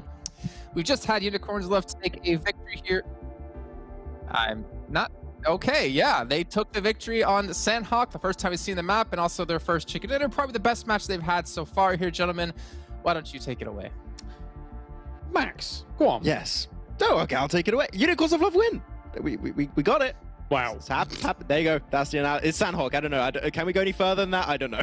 I know exactly what you're saying, right? Because technically speaking, you know, there's those moments where Unicorns Love, they get the victory. Actually, there were trials in their way. You see these kind of moments where 4 are alive at the very end, and no, they're not really eliminating anything to get the victory because there's always a heal off. That's a given. We're going to be seeing a lot of that here throughout this league play into the Super Weekends as well. But they did have trials, which started around that trifecta area, right? And they made that transition across. They were able to sweep some teams there, getting themselves some eliminations. So it was not free by any means, despite you looking at those final moments there, Max, because they had to take some pretty tough fights to get there. Yeah, I mean, trifecta, they got rid of teams such as FTY, I think it was PENTA, Clear Vision. I think I didn't do it right there, unfortunately. But yeah, TJB also. So they actually did get... They did keep the circle pretty actively, and the circle did come their way, but they did fight for it initially. So it's not like it was given to them, but they did actually have a little bit of work behind it. Okay, well, let's take a look at the standings. The results here from this last match. We're going to see Unicorns Love up there with 27 points, and then it kind of just falls off quite harshly from there. But again, kind of expected on Sanhok. Look at TJB, look at Game Lord. That's just, and Real Tigers 9 UK, that's just what's going to happen on a map like this when everyone, or most people just sit in the blue and just heal and try to get as high as they can, as they possibly can on placements. Yeah, it's the TJB / Panda style of play. They did it last season, they did it the season before that on Sanhok. It's just, they drop towards Same, they spread their wings to pick up all the loot they can, they rotate, and if they know they can't go any further, which in this game in particular, right, James, they couldn't make it across that bridge, they just say, okay, one player's going to remain in the compound, start healing, and we're going to make it out into a top 3 position, which here they got a 2nd place. But at least I do appreciate there's not their main game plan, is if they cannot go any further, they commit to the heal off. It's not like they're going to do it every single time. So at least I can appreciate that. Yeah, definitely. I mean, if there are other teams rotating up through the bridge area, then I think, you know, maybe that game plan changes because they then have to go into that battle and maybe they then have to make the moves forwards. But I mean, given that there was effectively a massive barrier to entry for them, they know that a lot of conflict is going up north of them, with Big taking out, I think, Super Young Roster that crashes down from the north. A Big was also holding other teams up there as well. There's not many options for them to be able to traverse across the bridge given this game. So got to do what you got to do. Yeah, it's still impressive in the end to see, well, again, Big and Game Lord here towards the top standings. They've been consistently doing that all day long. I mean, Game Lord in particular, as we were talking about before, they were on 76 points, I believe it was, before this match. Now 86. They're continuing just to build up a lead up against every other single team out there. But maybe let's turn our eyes towards potentially the second page here, because there is still a couple of teams missing, like Eastern Stars, who we saw have a great victory in the 3rd match of the day. Yeah. But yeah, I mean, the thing is, as you guys are saying, I mean, sometimes it's just Sanhok. It's so hard to be consistent on a map like this unless you're the Infinity, I guess. Yeah, and to that point, the conflicts that actually occur on that northwest island, you were mentioning Eastern Stars, right? They fell pretty early, and that actually opened up a huge chunk of the northwest island that wasn't taken up for a while from Max, and we were kind of surprised. Yeah, I mean, everyone knows even if you go back to last season, Eastern Stars would play the Northwestern Island Hill, and that was their position. They would play every single Sanhok game, and teams were, I would almost say, scared to go and contest it. But this time around, that was not the case, because they like to go for some extra loot and heart in, then normally rotate there. But now they're actually contested with Shockwave, and I think teams after today might look back on this and see, oh, there's some opportunities when it comes to that very important position for Northwestern Islands. So as this was our first Sanhok game, I think that things might actually change a bit as we go further in the Sanhok action. Okay. Well, this leads me to actually want to look at our typical Sanhok numbers we always mentioned before, right? Like our total damage over the course of that match. Obviously, you can expect to see quite a few teams a little bit low here. We're going to see actually Unicorns Love going to be first. They get themselves a 12 eliminations. But looking down further on, I mean, yeah, 9, 4, 5. I mean, that's kind of what you're going to expect. And I'm not too surprised by this, Klaus. Is that correct? The damage, right? The damage just not really being huge and peaky. Of course, in the past games that we've seen some 2.8k damage games, we've seen some 3k damage games, but not on Sanhok. Very rare that you would see that kind of occurrence come on in, and it's just the nature of the battleground and how it plays out, right? You're taking a lot of these close combat, scrappy fights, these third parties coming in, hey, even fourth parties coming in, trying to look for those eliminations. Once you hear shots on Sanhok, usually it's go time. Usually you got to find who's close to you and deal with those fights fast, because if you don't, you're gonna get third partied. But actually, looking at this graphic, I'm surprised there's one team that's not here, right? And that is actually SWAT69. So we were very critical, James, at the very start of that game, was how they dropped. They had like a huge drop in the center of the map towards the trifecta, all being split. And yet, see, now this circle went on the phase one, because phase one was heavily focused on the northwestern island, right? I thought they would regroup towards trifecta and defend it. And yet, teams like Unicorns of Love, PENTA, overtook their position despite them normally having priority. So they could have been a team actually on this top damage chart and actually being up there with Unicorns of Love and Shockwave. But I think SWAT69 had a golden opportunity, but didn't quite see it in time. So I hope they can be a little bit more reactive in the next Sanhok games. I feel like maybe their drop was a little bit reactionary as a whole, like, because they were very slow to then glide over towards that northwest island, right? Maybe they were like looking at where everybody else was going in that moment, because this is, of course, our first Sanhok here, Jason. So maybe there's a little bit of that involved as well. Okay. Well, speaking of Sanhok again, I mean, this is probably one of the last times we'll mention it today, because it's, well, the only time we'll see it today. Let's look at TJB's team stats, and there's a certain reason I want to look at it. I want to look at their damage compared to their healing done. You can probably expect to see healing pretty high. You were talking about Sanhok numbers, right? Of like 1,000 damage is pretty average. It's not, actually, it's probably like the highest you normally get. But healing wise, we can see those peaks happen with like 2,000, 3,000 healing we've had happen before in the past. So let's take a look here and see how much healing they actually did in this last one, and that'll give you an idea of them setting up a game plan. Okay, well, we don't have healing in this graphic. Okay, so never mind. I'm gonna just tell you from experience and me trying to randomly get to, no, actually I won't be able to find it on our stats page either. It was over 2,000 healing. I'm just gonna guess. Oh yeah, absolutely. Like, I mean, by the time we came to the last TJB member, I can't remember who it was, they had 10 med kits, right? Never mind what they had already been pulling off. So yeah, very satisfied with that kind of estimation here, Jason. There's gonna be a lot of that. Not quite the was like 29 medkits we saw happen or first aids for one of the players back in PMGC, probably from the Infinity or Enigma Galaxy, I'm guessing. It wouldn't be too surprising. But I mean, again, like, I think we maybe criticize the play of just healing out in blue, but honestly, like, when it comes down to points and it comes down to qualifying for the finals, I don't really care how you get those points. It's just about playing smart here, and they realize, well, there's no way we're going to win this match. Might as well just play out as long as we possibly can. I think that every single team in this tournament here, Jason, has looked at the PMGC Grand Finals. They saw the success of teams healing off in the blue, and they're like, well, I can do that. And I think pretty much anyone can do that. So if it ain't broke, don't fix it. Just keep going for the heal off strat while it's working for you and just get the points. I mean, it is a tournament after we got prize pool on the line for these teams. So just take the easy way out if you can to get those chicken dinners, those top twos, those top threes if you can with a heal off. I mean, it works. So feel free to use it. Okay, well, let's take a look at our schedule. Just remind you guys what's coming up next, and it will indeed be Erangel. So that's going to be the final match of the day, but also a little bit of a treat for you guys at home. I'm curious to see, what does it look like for teams when it comes to their averages on a map like this, and just kind of zoom in at our top 5 teams and see, well, who's leading the charge? Probably Game Lord, I'm guessing, here, with what we've seen in the first couple of games. But also we had Big, right, doing some serious work when it came to league play. But just the Super Weekend alone, you can see the damage that's been able to be done here. On average, and of course the limbs. Already for day one, there has been a big difference from what we saw in league play. We were touting the fact that 7 of our 8 teams from qualifiers have made it through to the Super Weekend, but Super Weekend so far, it has been the big names that have been able to slam down here in the first day.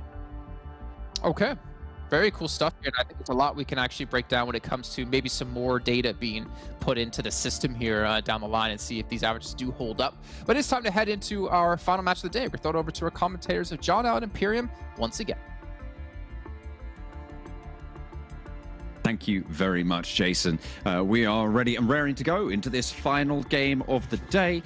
Still plenty more of the Super Weekend left to go, but only one more for today. Of course, it's going to be Erangel. I'm John, with me, Imperium. Oh yes, it's been a very Game Lord day. You could say Game Lord have been living rent-free in everybody's head right now with how they've been performing throughout the 4 games so far. Even in that Sanhok game, right, they got themselves 10 points. They're on an average of 20 plus points per game in the first Super Weekend. Of course, look, with many more days to go, that will and most likely should balance out to an extent, but there's no denying that it's been a hell of a day for Game Lord. Can they repeat it in this last game? Hopefully. I mean, they did their first single-digit kill elimination total in that last game, right? So they're gonna have to try. Well, 0 is 1 digit, so it's it wasn't ideal, but they still managed to get 10 points on the game for that placement. Very good, very good. You take those. So they'll keep up that tally, they'll keep up that strength, and hopefully see more from them here on Erangel. To kind of, go a little bit back to what I was talking with Blank about towards the end of that final game, and I kind of use Unicorns Lava as a bit of an example per se, but I do have high standards of all of these teams in this PMPL. I think there's way less of an excuse or a reason behind a lack of experienced region. We've seen what previously Unicorns Lava and the Eastern Stars, although not as successful as what could have been in last year's PMGC, we've seen what other regions have been able to do through consistent tournaments, time, investment, etc. And I really want 2022 to be Western Europe's year, right? I really want to see multiple teams fight and be up there with the best of the world come towards the end of the year. Yeah, absolutely. And I mean, the caliber, we were talking about the nades this morning, right? How it seems like they've really developed on that skill, on that front. So hopefully, this morning, earlier in the show this afternoon. Yeah, absolutely. So hopefully they can really bring that up, and it looks like we're going to be in for a treat for the rest of the year. I'm excited for things still to come, but everybody needs to keep their feet grounded in the now as the shift comes out to the west. You're right. We take it day by day, game by game, and this final game of the day does have a very Western circle. The good thing is that it is a little bit more southwest than what has been in previous Erangel games. Tongjiabao, they should be looking to join up pretty quickly throughout that Gaka area, because as we get through the Blue Zone of Phase 1 starting to close in, teams are going to look to center around, whether it's the high ground of Everest, maybe the radio tower, or even up towards the north of Quarry. And if they aren't too careful, they could get picked off one by one. No one really too close to TJB right now, but you're right. If they do start to move up to those positions, could prove troublesome. Over on the northeastern side, there's some trouble afoot for Real Tigers 9. Game Lord claim an early point in this game, bringing them off the start and a little bit higher on their kill totals than last game. I argue with that one. Eastern Stars recognizing the risk of the drop to Milta Power from that plane path, shift up their drop spot to North George Paul. This is once again Eastern Stars showing us why they have such a wealth of knowledge, experience, and one of the best IGLs in Europe in the form of Kapahala, right? In the past, they adjusted their drop spot to have a more Western drop if that plane path was more in the west and less accessible. They also know the X team go to the western side of the map. So picking up North George, which is free, they take it. It's so simple, but it's just so clever, and it benefits them even more when this phase 1 is on that western side of the map. I think you're right about how it is so simple, but it's sort of not something that a lot of teams will do. I feel like a lot of teams are going to be more, not necessarily afraid, but sort of they're like, well, no, we've got our drop spot. We'll stick to that. Yeah. But when you see that opportunity right in North George, it's a huge area of loot with some really solid rotational options, especially if the circle does shift up to that northeastern side or to that north side of the river in general. And to be able to just switch it up on a game and just be, you know what, we'll take it this game. We'll go for that. That only comes from experience, having played in those spots before, having seen the world through the eyes of many, many seasons, and surely many seasons still to come. Shockwave currently looting up the hillside of Ferry Pier. I mentioned it I mentioned this with Blank last game. I'm starting to be a little bit more convinced about Shockwave. I was really happy with their aggression in the previous game, with how they took the fight against Eastern Stars, and although they didn't win the fight against RESQ, I love how they built upon a beautiful nade from Terminus to get a knock into one of the RESQ players and then push down in towards those buildings. So if we can see a repeat of that kind of aggression for Shockwave, we can definitely see them go from strength to strength throughout this PMPL. I feel like passivity has really sort of defined certainly the earlier games from Shockwave. So you're right, maybe they do need that injection of aggression to really take things up a notch in this game. At the moment, they are sat, as you say, around that quarry, around that Ferry Pier area. So on the south side, they have to worry about super young roster over in Primorsk. And then from the east, you got PENTA, who are 2-2 split north and south of the bridge right now, in the yellows on the south coast and in Sanhok military base. Yeah, I don't know what to think about that. I would argue it's more of a 2-1-1 split, right, with how far apart Tadwas and Manu are from each other on that mainland. So I don't know what I think about it. If Manu and DWAS were closer together, I'd be a lot more confident of that.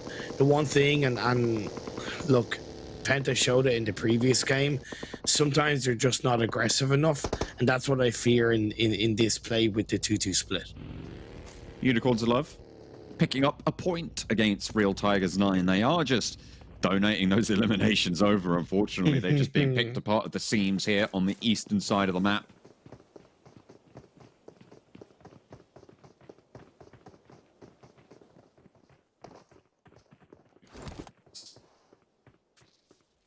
Get those games a little bit more favor a little bit earlier. Get that territory involved. It's amazing what a difference a game makes, right? Unicorns of Love, they win a game in Sanhok, and they go into the next game rotating as a full squad with a lot more purpose.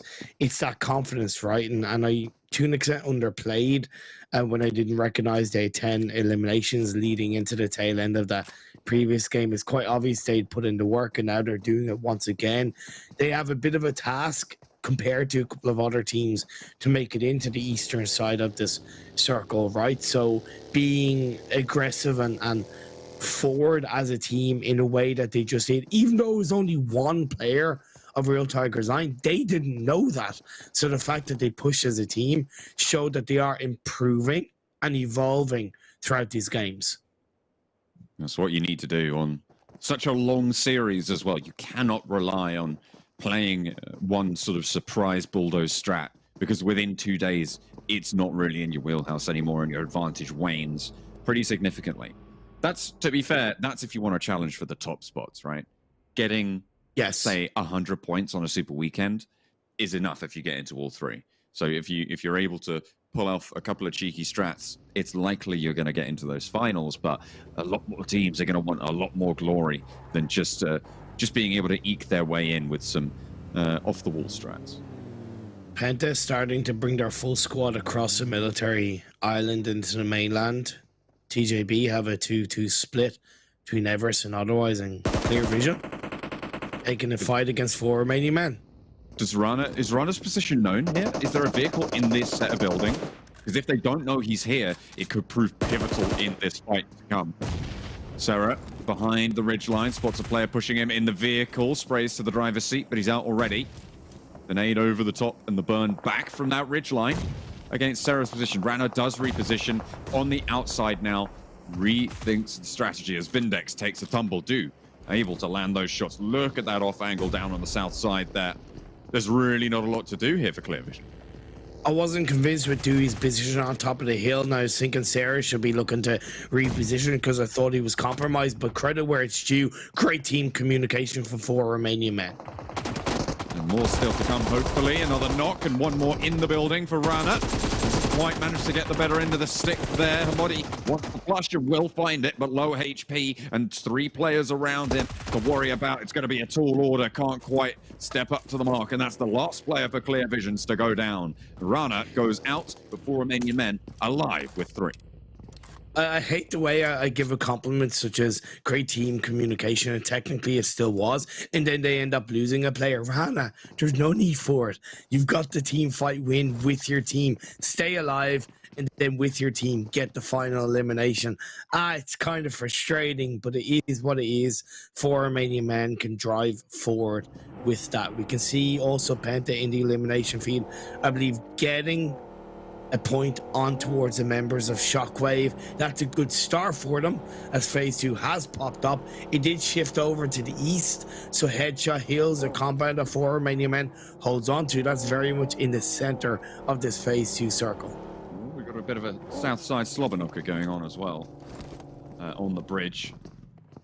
As you say, we'll have to look out for just what's going on there. I think that's the clash of PENTA trying to guard out on that bridge. Big popping shots at the Eastern Stars and seemingly coming out on top here as well. This is on the northern, that's on the northern side and in the foothills of Everest. As Athis went down, it was traded for Beast Mazzaro. Still up and kicking Suave, and he's sailing straight on in, up across the ridgeline, gets taken out clean as he is going to go down to Octavian's sights. Not too sure what he was hoping to achieve there, but Mihi down and out for Big.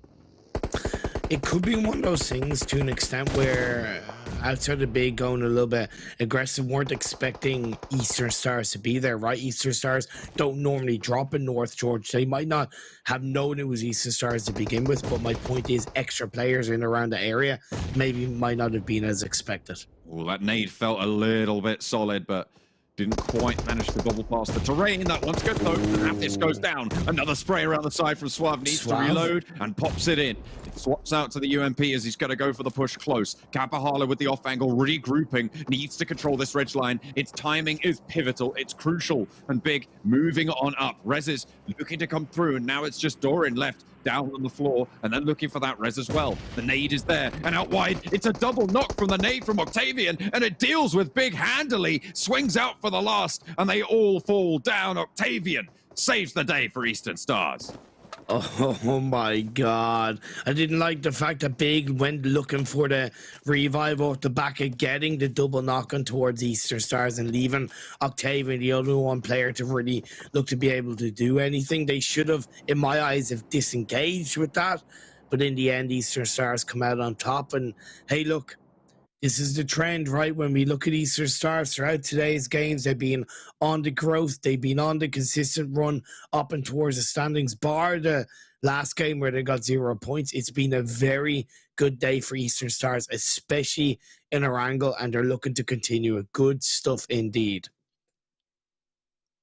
Next circle just about to come through. We'll have to wait and see where we're going to roll on, and it's going to be centered towards Gaka Fields here. So TJB with a wide spread, probably going to have to look to regroup on one of their positions. Yeah, TJB, they've had heavier splits than I would have been as comfortable with, but props where props is due. They played those splits and used it to gather information to avoid the fights where they haven't been able to take them. And now, as the next circle has shifted, they're joining back up together. And this is something that we saw from what was the former Panda roster in PMPL last year, right? Where they were able to play around the teams through information, through general knowledge, and they're looking to do it in this PMPL. And it's a great start to this final game of the day for them. FTY have spotted some Penta players, and already a nade finds Duos. Puts him down for now. I don't think you're getting that one back. Not when there's FTY players in the building. Right next to him, and he moves up. That's unfortunate. Goes for the hole, hits the deck, somehow gets away with it. Holds, stays alive for now. Gets some healing off as Manu can suppress that sightline as well. Shinyo wants to pop this nade over towards Manu. Stop that from being a threat as Holes managed to get that heal off as well. Very, very solid timing. Excellently over the wall, and Penta keep 3 up for now. I think FTY would have been better keeping a player a little bit on towards the hillside. That's a lovely nade to send Cowboy back. That was on the windowsill as well. That was such a good nade. Like a hot pie in an American cartoon. It was sat there cooling on the windowsill. Unfortunately, it was cooked pretty, just a little bit too, not long enough, I should say. If it had been a little bit shorter, maybe.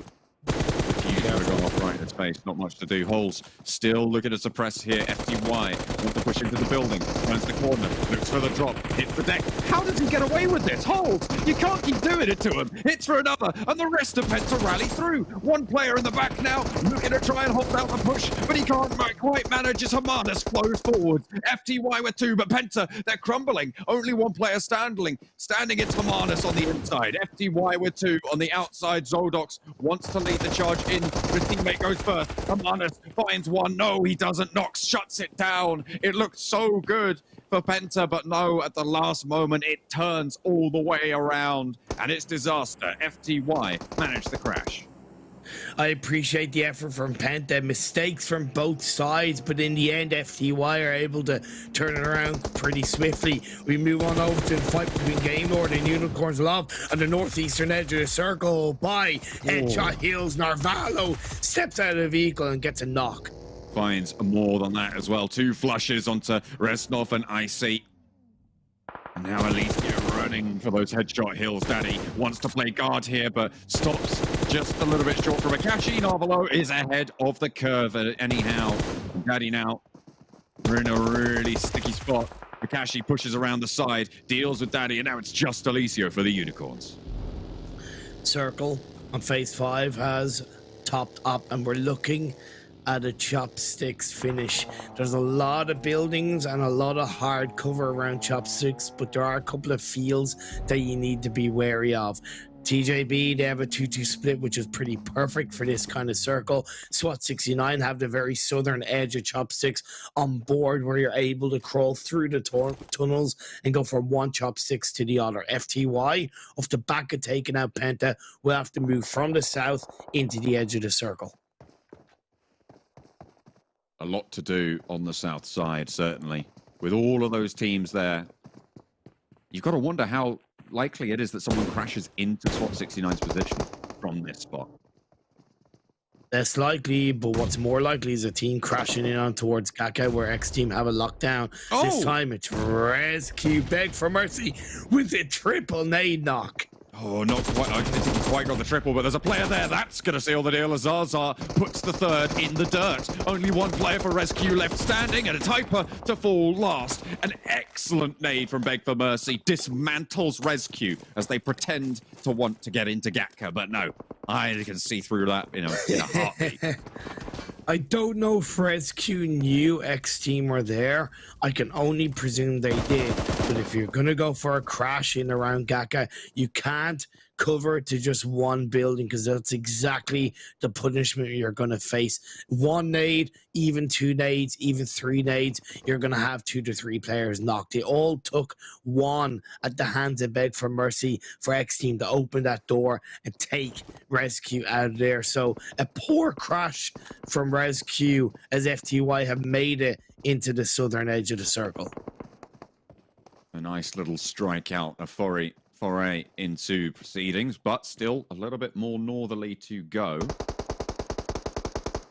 for the time being. Eastern Stars, 7 eliminations so far. Currently the elimination point leader this game. Wow. On the northern side, have to go up against Game Lord. It's unfortunate. 4 eliminations for Game Lord already, but they're down to 3 players, and they don't want this fight. No, they don't at all. But it's going to be tough for Game Lord either way, no matter how they look to enter their circle, right? Because it's all very flat fields to the western side of this phase 4 circle. Other than chopsticks and the hard cover that is around that area, which is on the eastern side of the map, they've really got nowhere to go, and all they can do is try and enter in, maybe go for a bit of a cheeky crash on the X team, but Akashi is going to send himself in as a bit of an anchor point, and Narvello and Rob's going to stay back further behind to wait for the next circle to shift up. There's Shockwave, I think, getting eliminated with the last player on the southeastern side.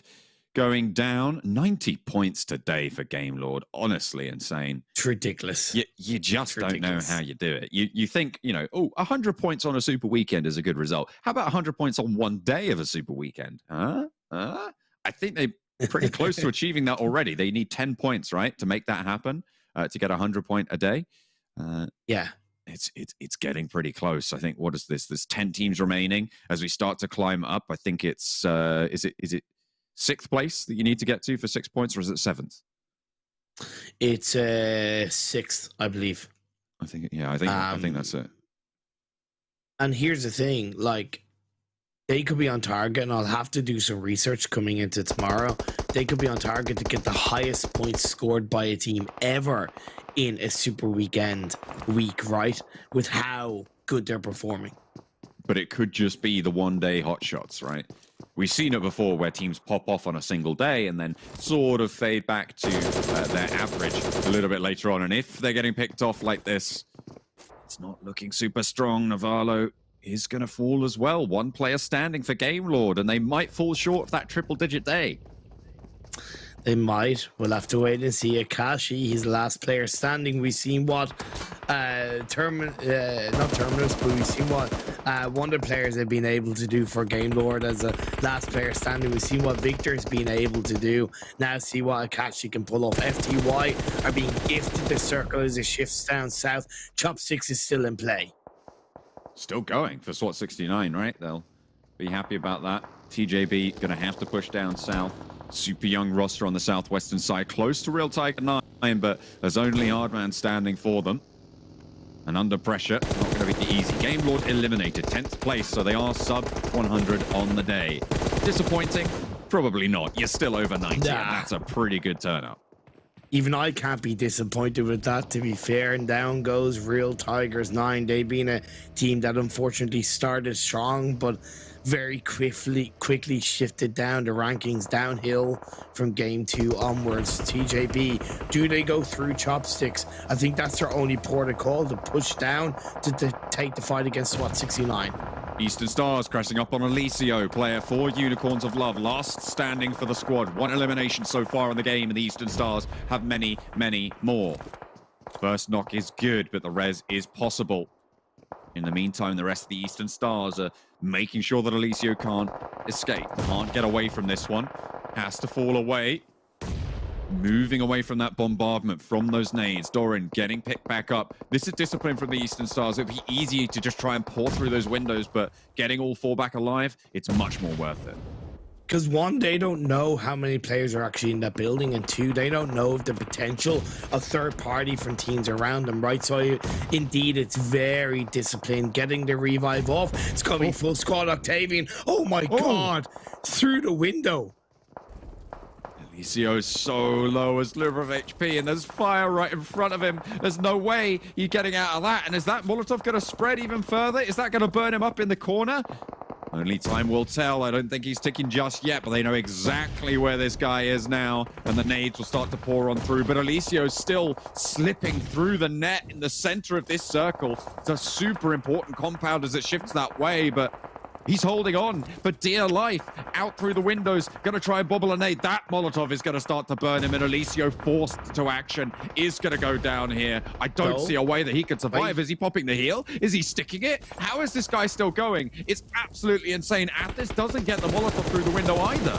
But he's found one. Alicio, he's taken out a player. He's proving to be such a problem for the Eastern Stars. Looks for another. Alicio. Oh my God, what is he on? Let's go. Let's look for more. Alicio standing strong for the Unicorns on the inside as the bandage comes on out. Oh my God, he's a one-man wrecking machine right now, but I've got to ask, why the hell are Eastern Stars wasting so much utility? Why have they allowed Alicio to play them like a fiddle? This is ridiculous. It goes from discipline to just senseless play. Oh, no. And then through the window, he's looking for more. Oh, he wants to find them. He's on the hunt now. They're on the back foot because they need these reses. Alicio low, finally getting handled, but no. Octavian low. Is he going to get knocked? Alicio finally dealt with, but Eastern Stars give up so much for it.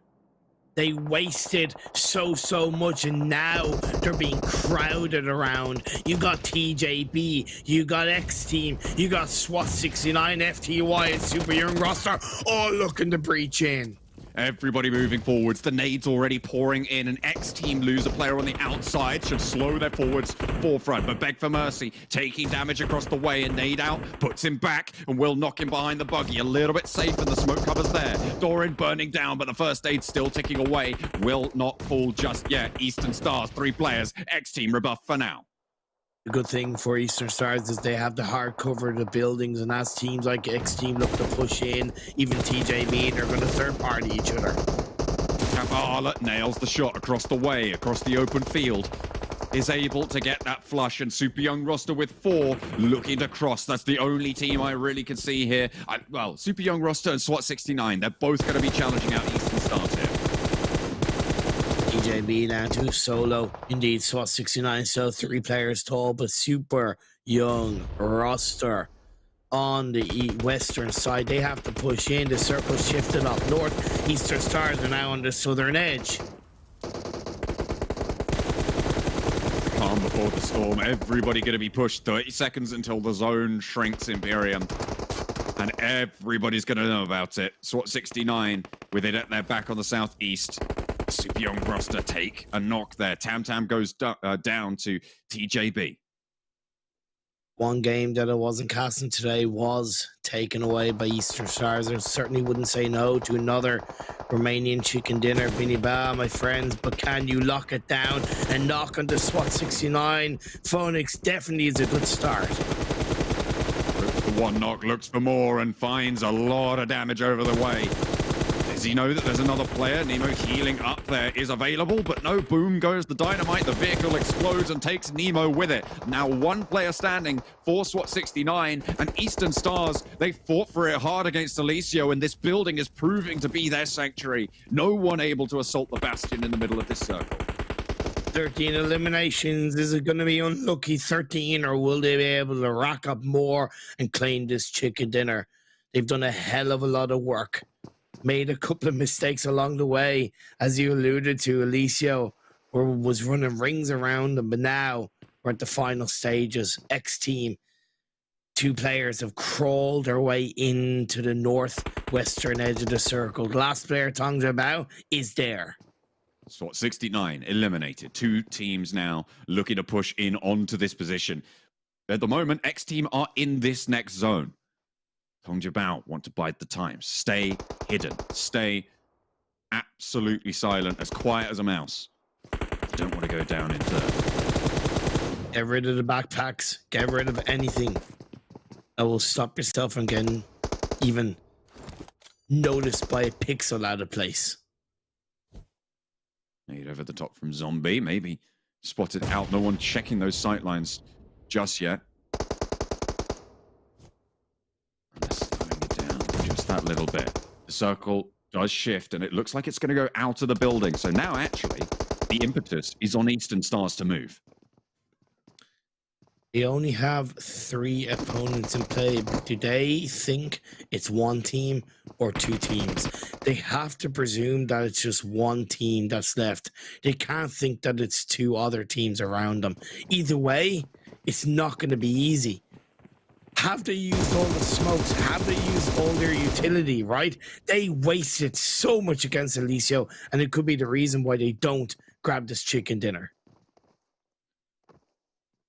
There's a lot of reasons why they won't, but there's one good reason that they will. The pure skill that has been exhibited today from Kapahala, IGLing from the front. And he's going to peek out first as well. Zombie has the bead on this. But with no stims and time ticking away, they do have the zone. Eastern Stars have to make that move, but they've still got the vehicles, Imperium. That's something they could use. Maybe take a leaf out of the book of Salazar, even what they did in the game that they did win. A nice nade from Zombie doesn't quite connect. His position technically compromised. They know it came from that left flank, but they don't know where. Excellent cover as TJB take a tumble. They're going to see that go down immediately, and that's probably one of the best case scenarios for them. Zaza now under pressure. There's those hit markers. There's that damage that you're looking for, Boom. and they find one more. Excellent play from Eastern Stars, communicating, pinging it out, and now it's just Zombie. They know the players on that left flank, but Octavian falls for it nonetheless, and Zombie now has 2 Eastern Stars to deal with. We know they struggle against Solo, but out wide he goes, and it's an easy shutdown for Octavian. The Eastern Stars control from the middle and take the final chicken dinner of the day. XTEAM term and that Teobesk Eastern Stars with the chicken dinner. You cannot argue with it. Yes, they had a hell of a crazy moment against Alicio, right? But throughout that game, they started strong, dropped in North George, a very sensible change in draw spot, capitalized on Big's error, took them out, and from there they did such a good job of holding on to the northern side of the circle when there's fields in front. Once we got rid of kind of Game Lord and pushed them away, went straight for the push, took out Unicorns of Love, controlled the game from there. Very well executed from Eastern Stars. I feel like maybe another team could have pushed in on that position during that fight. Fair. There was a lot of chaos going on in that moment, right? Like you look at what the other teams were doing. Maybe you could have taken that opportunity and pushed in on this compound whilst the Eastern Stars were going super low. But if you're a team on the outside, you don't know how many players are in there. You know, you think you see all these players getting knocked by Unicorns of Love, and you're like, hang on a minute, how many unicorns are there in that compound? Maybe it's a full 4v4 going on, but no, it was just the 5 of them. But in the meantime, everybody in outskirts didn't take that opportunity at the right time. XTEAM tried, but Eastern Stars could regroup before that. Nearly 2,500 damage, 17 eliminations. Yeah, the stats speak for itself in terms of how hard Eastern Stars worked for the chicken dinner in the final game of the day. I'm glad you brought up the point of a team potentially punching in onto Eastern Stars' compound.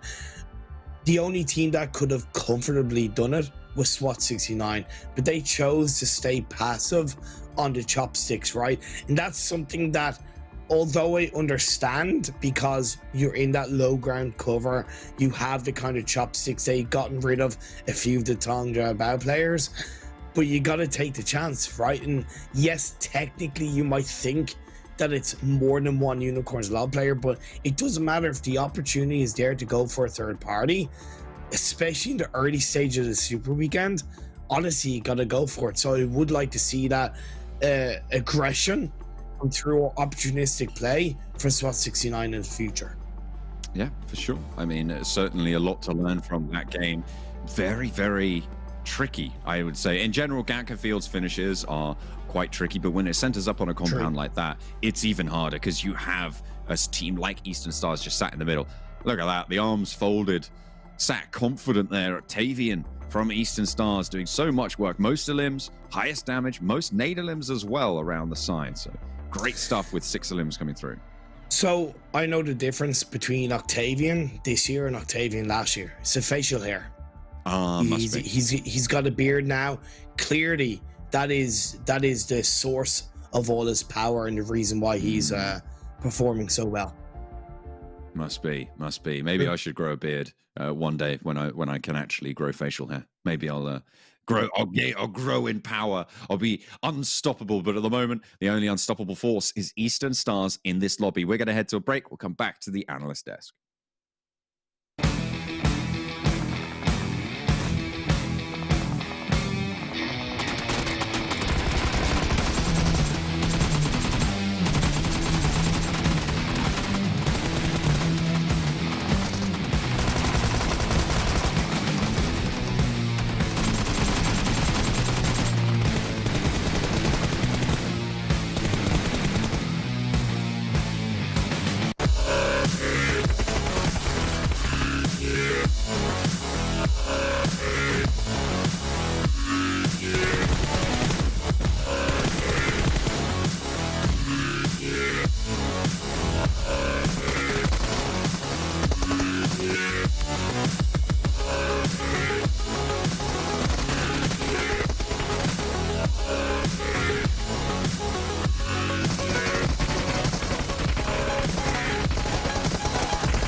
Well, we've got two teams now sitting on double chicken dinners, meaning they won 2,000 apiece. We got Game Lord, we got Eastern Stars, and then of course we have other teams going to be battling out in the next few days of time. But before they can even get to that, I got to remind you guys once again about Monster Energy, our official energy drink partner here of the PMPL.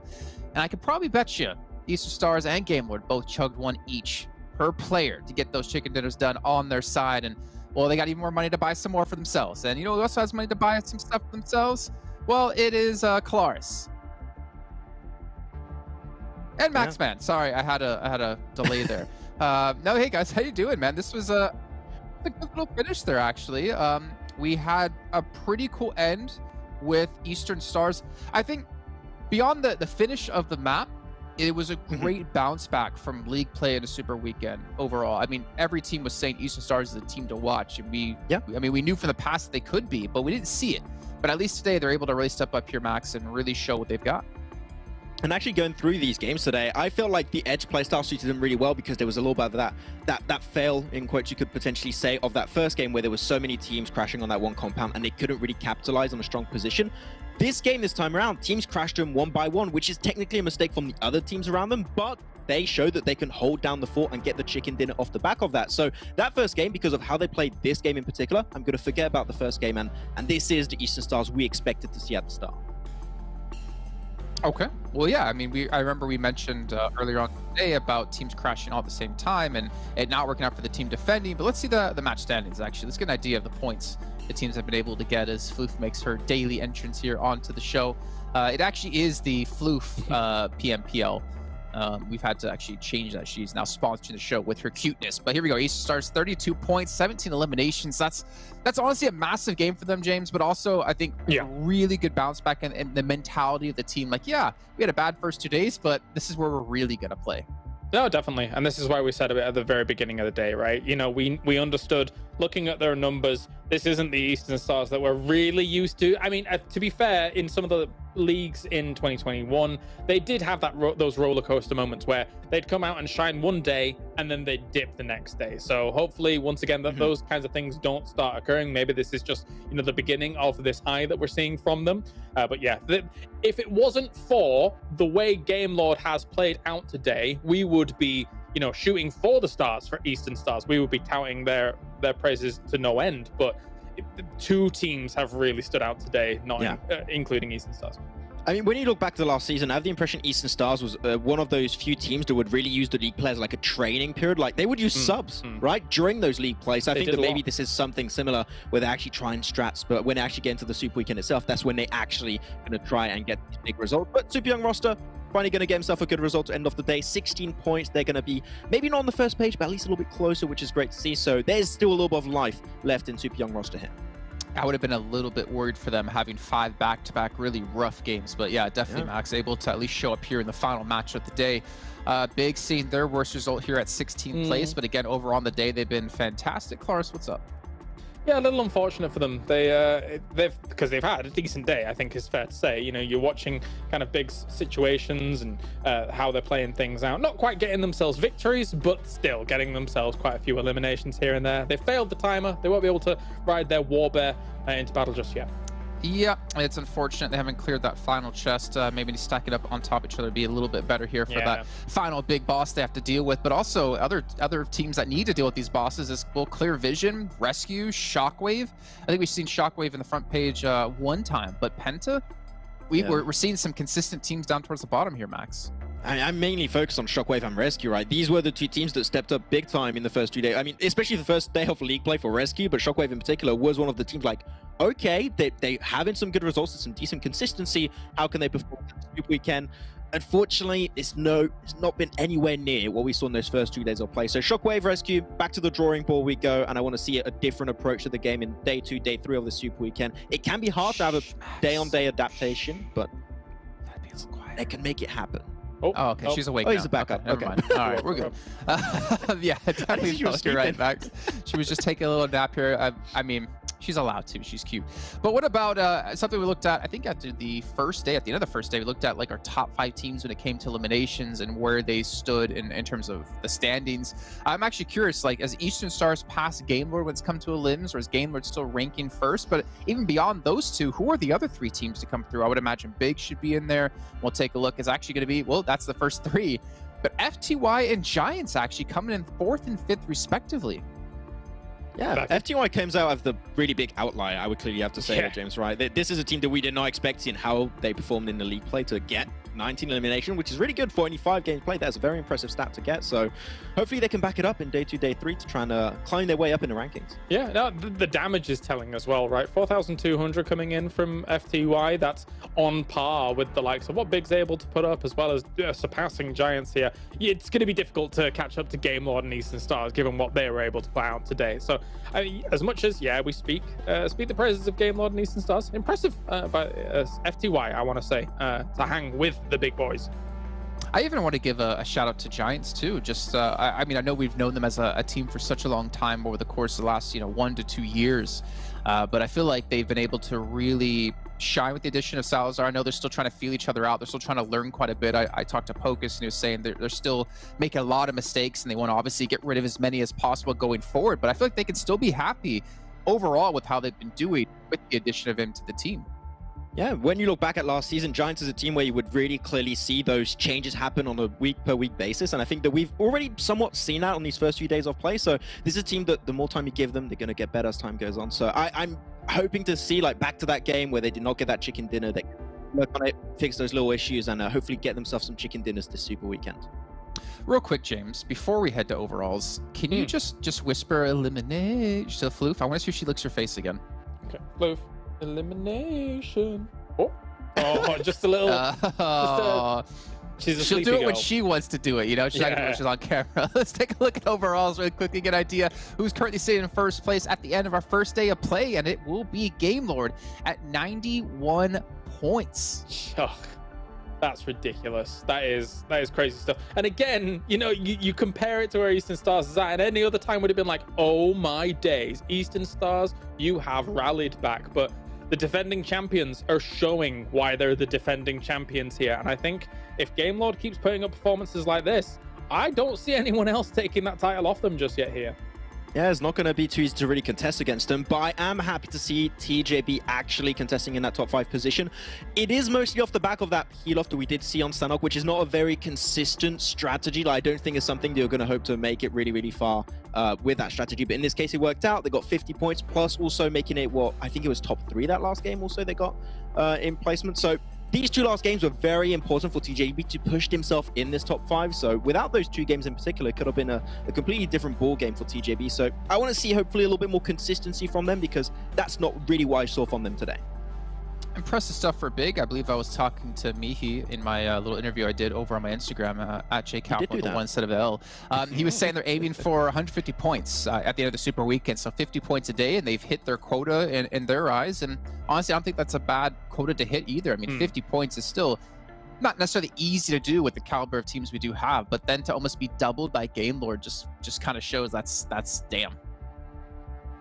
Yeah, there's the potential here that if these kind of results continue, we're in a top-heavy lobby. That's scary for some of these other teams. And I think, in general, that might be scary for a team like Unicorns of Love, actually, which they got themselves a victory, but I think 27 points came from that victory, right? And they ended up on, 33? So they're going to need to iron out other games and other battlegrounds that aren't Sanhok. I'll take a look at the second page here. Super young roster, going to be in 11th place, really getting a bolster in points from that last match of the day.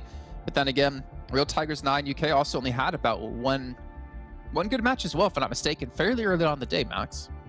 Yeah, it was a little bit of a tough one for them, so we can hope to see some changes in day 2, day 3. But I'm looking especially at SWAT69 here. I want to go back to the point I made when we were talking about that Sanhok game.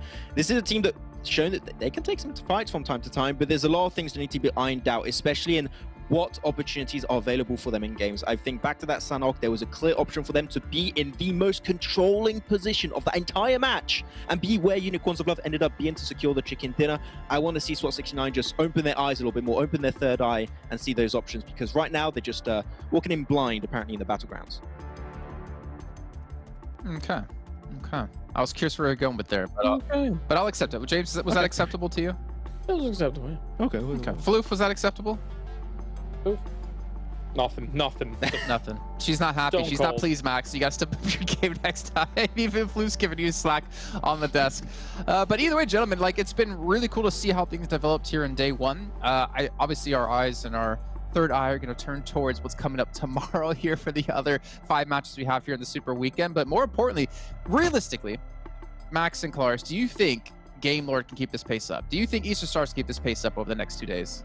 I don't think Game Lord will keep getting as many like victories as they have today, but I think that they have the chops to be able to keep getting at least double-digit games almost every single game, as long as they're not in an absolute catastrophic position in terms of like really chasing circle. They're great. They're a really good team. Yeah, because this is still the early days of them playing Edge, and they still got this good results. Like they can still perfect a few things potentially. So I think that Game Lord, without question, they're going to hold on to it. Eastern Stars though, I really enjoy their Edge playstyle. I think it suits them really well. They did play that center playstyle that last game really well, but I want to see more Edge from Eastern Stars, and I think they could even push themselves a little bit further off the back of these days. Okay, well, we'll see how things will round out tomorrow, as we do have to let you guys go for the night, but there's still plenty of PUBG Mobile action to happen. You got PMPL and A, you got so many PMPLs happening across the world, so make sure you check them out if you are interested. But more importantly, make sure you're back here tomorrow at the exact same time here for the continuation of the PMPL Western Europe Spring 2022 season, and we'll see you guys then.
Guy, Ali looks to be next on the menu. Just clears them out immediately. And Ali takes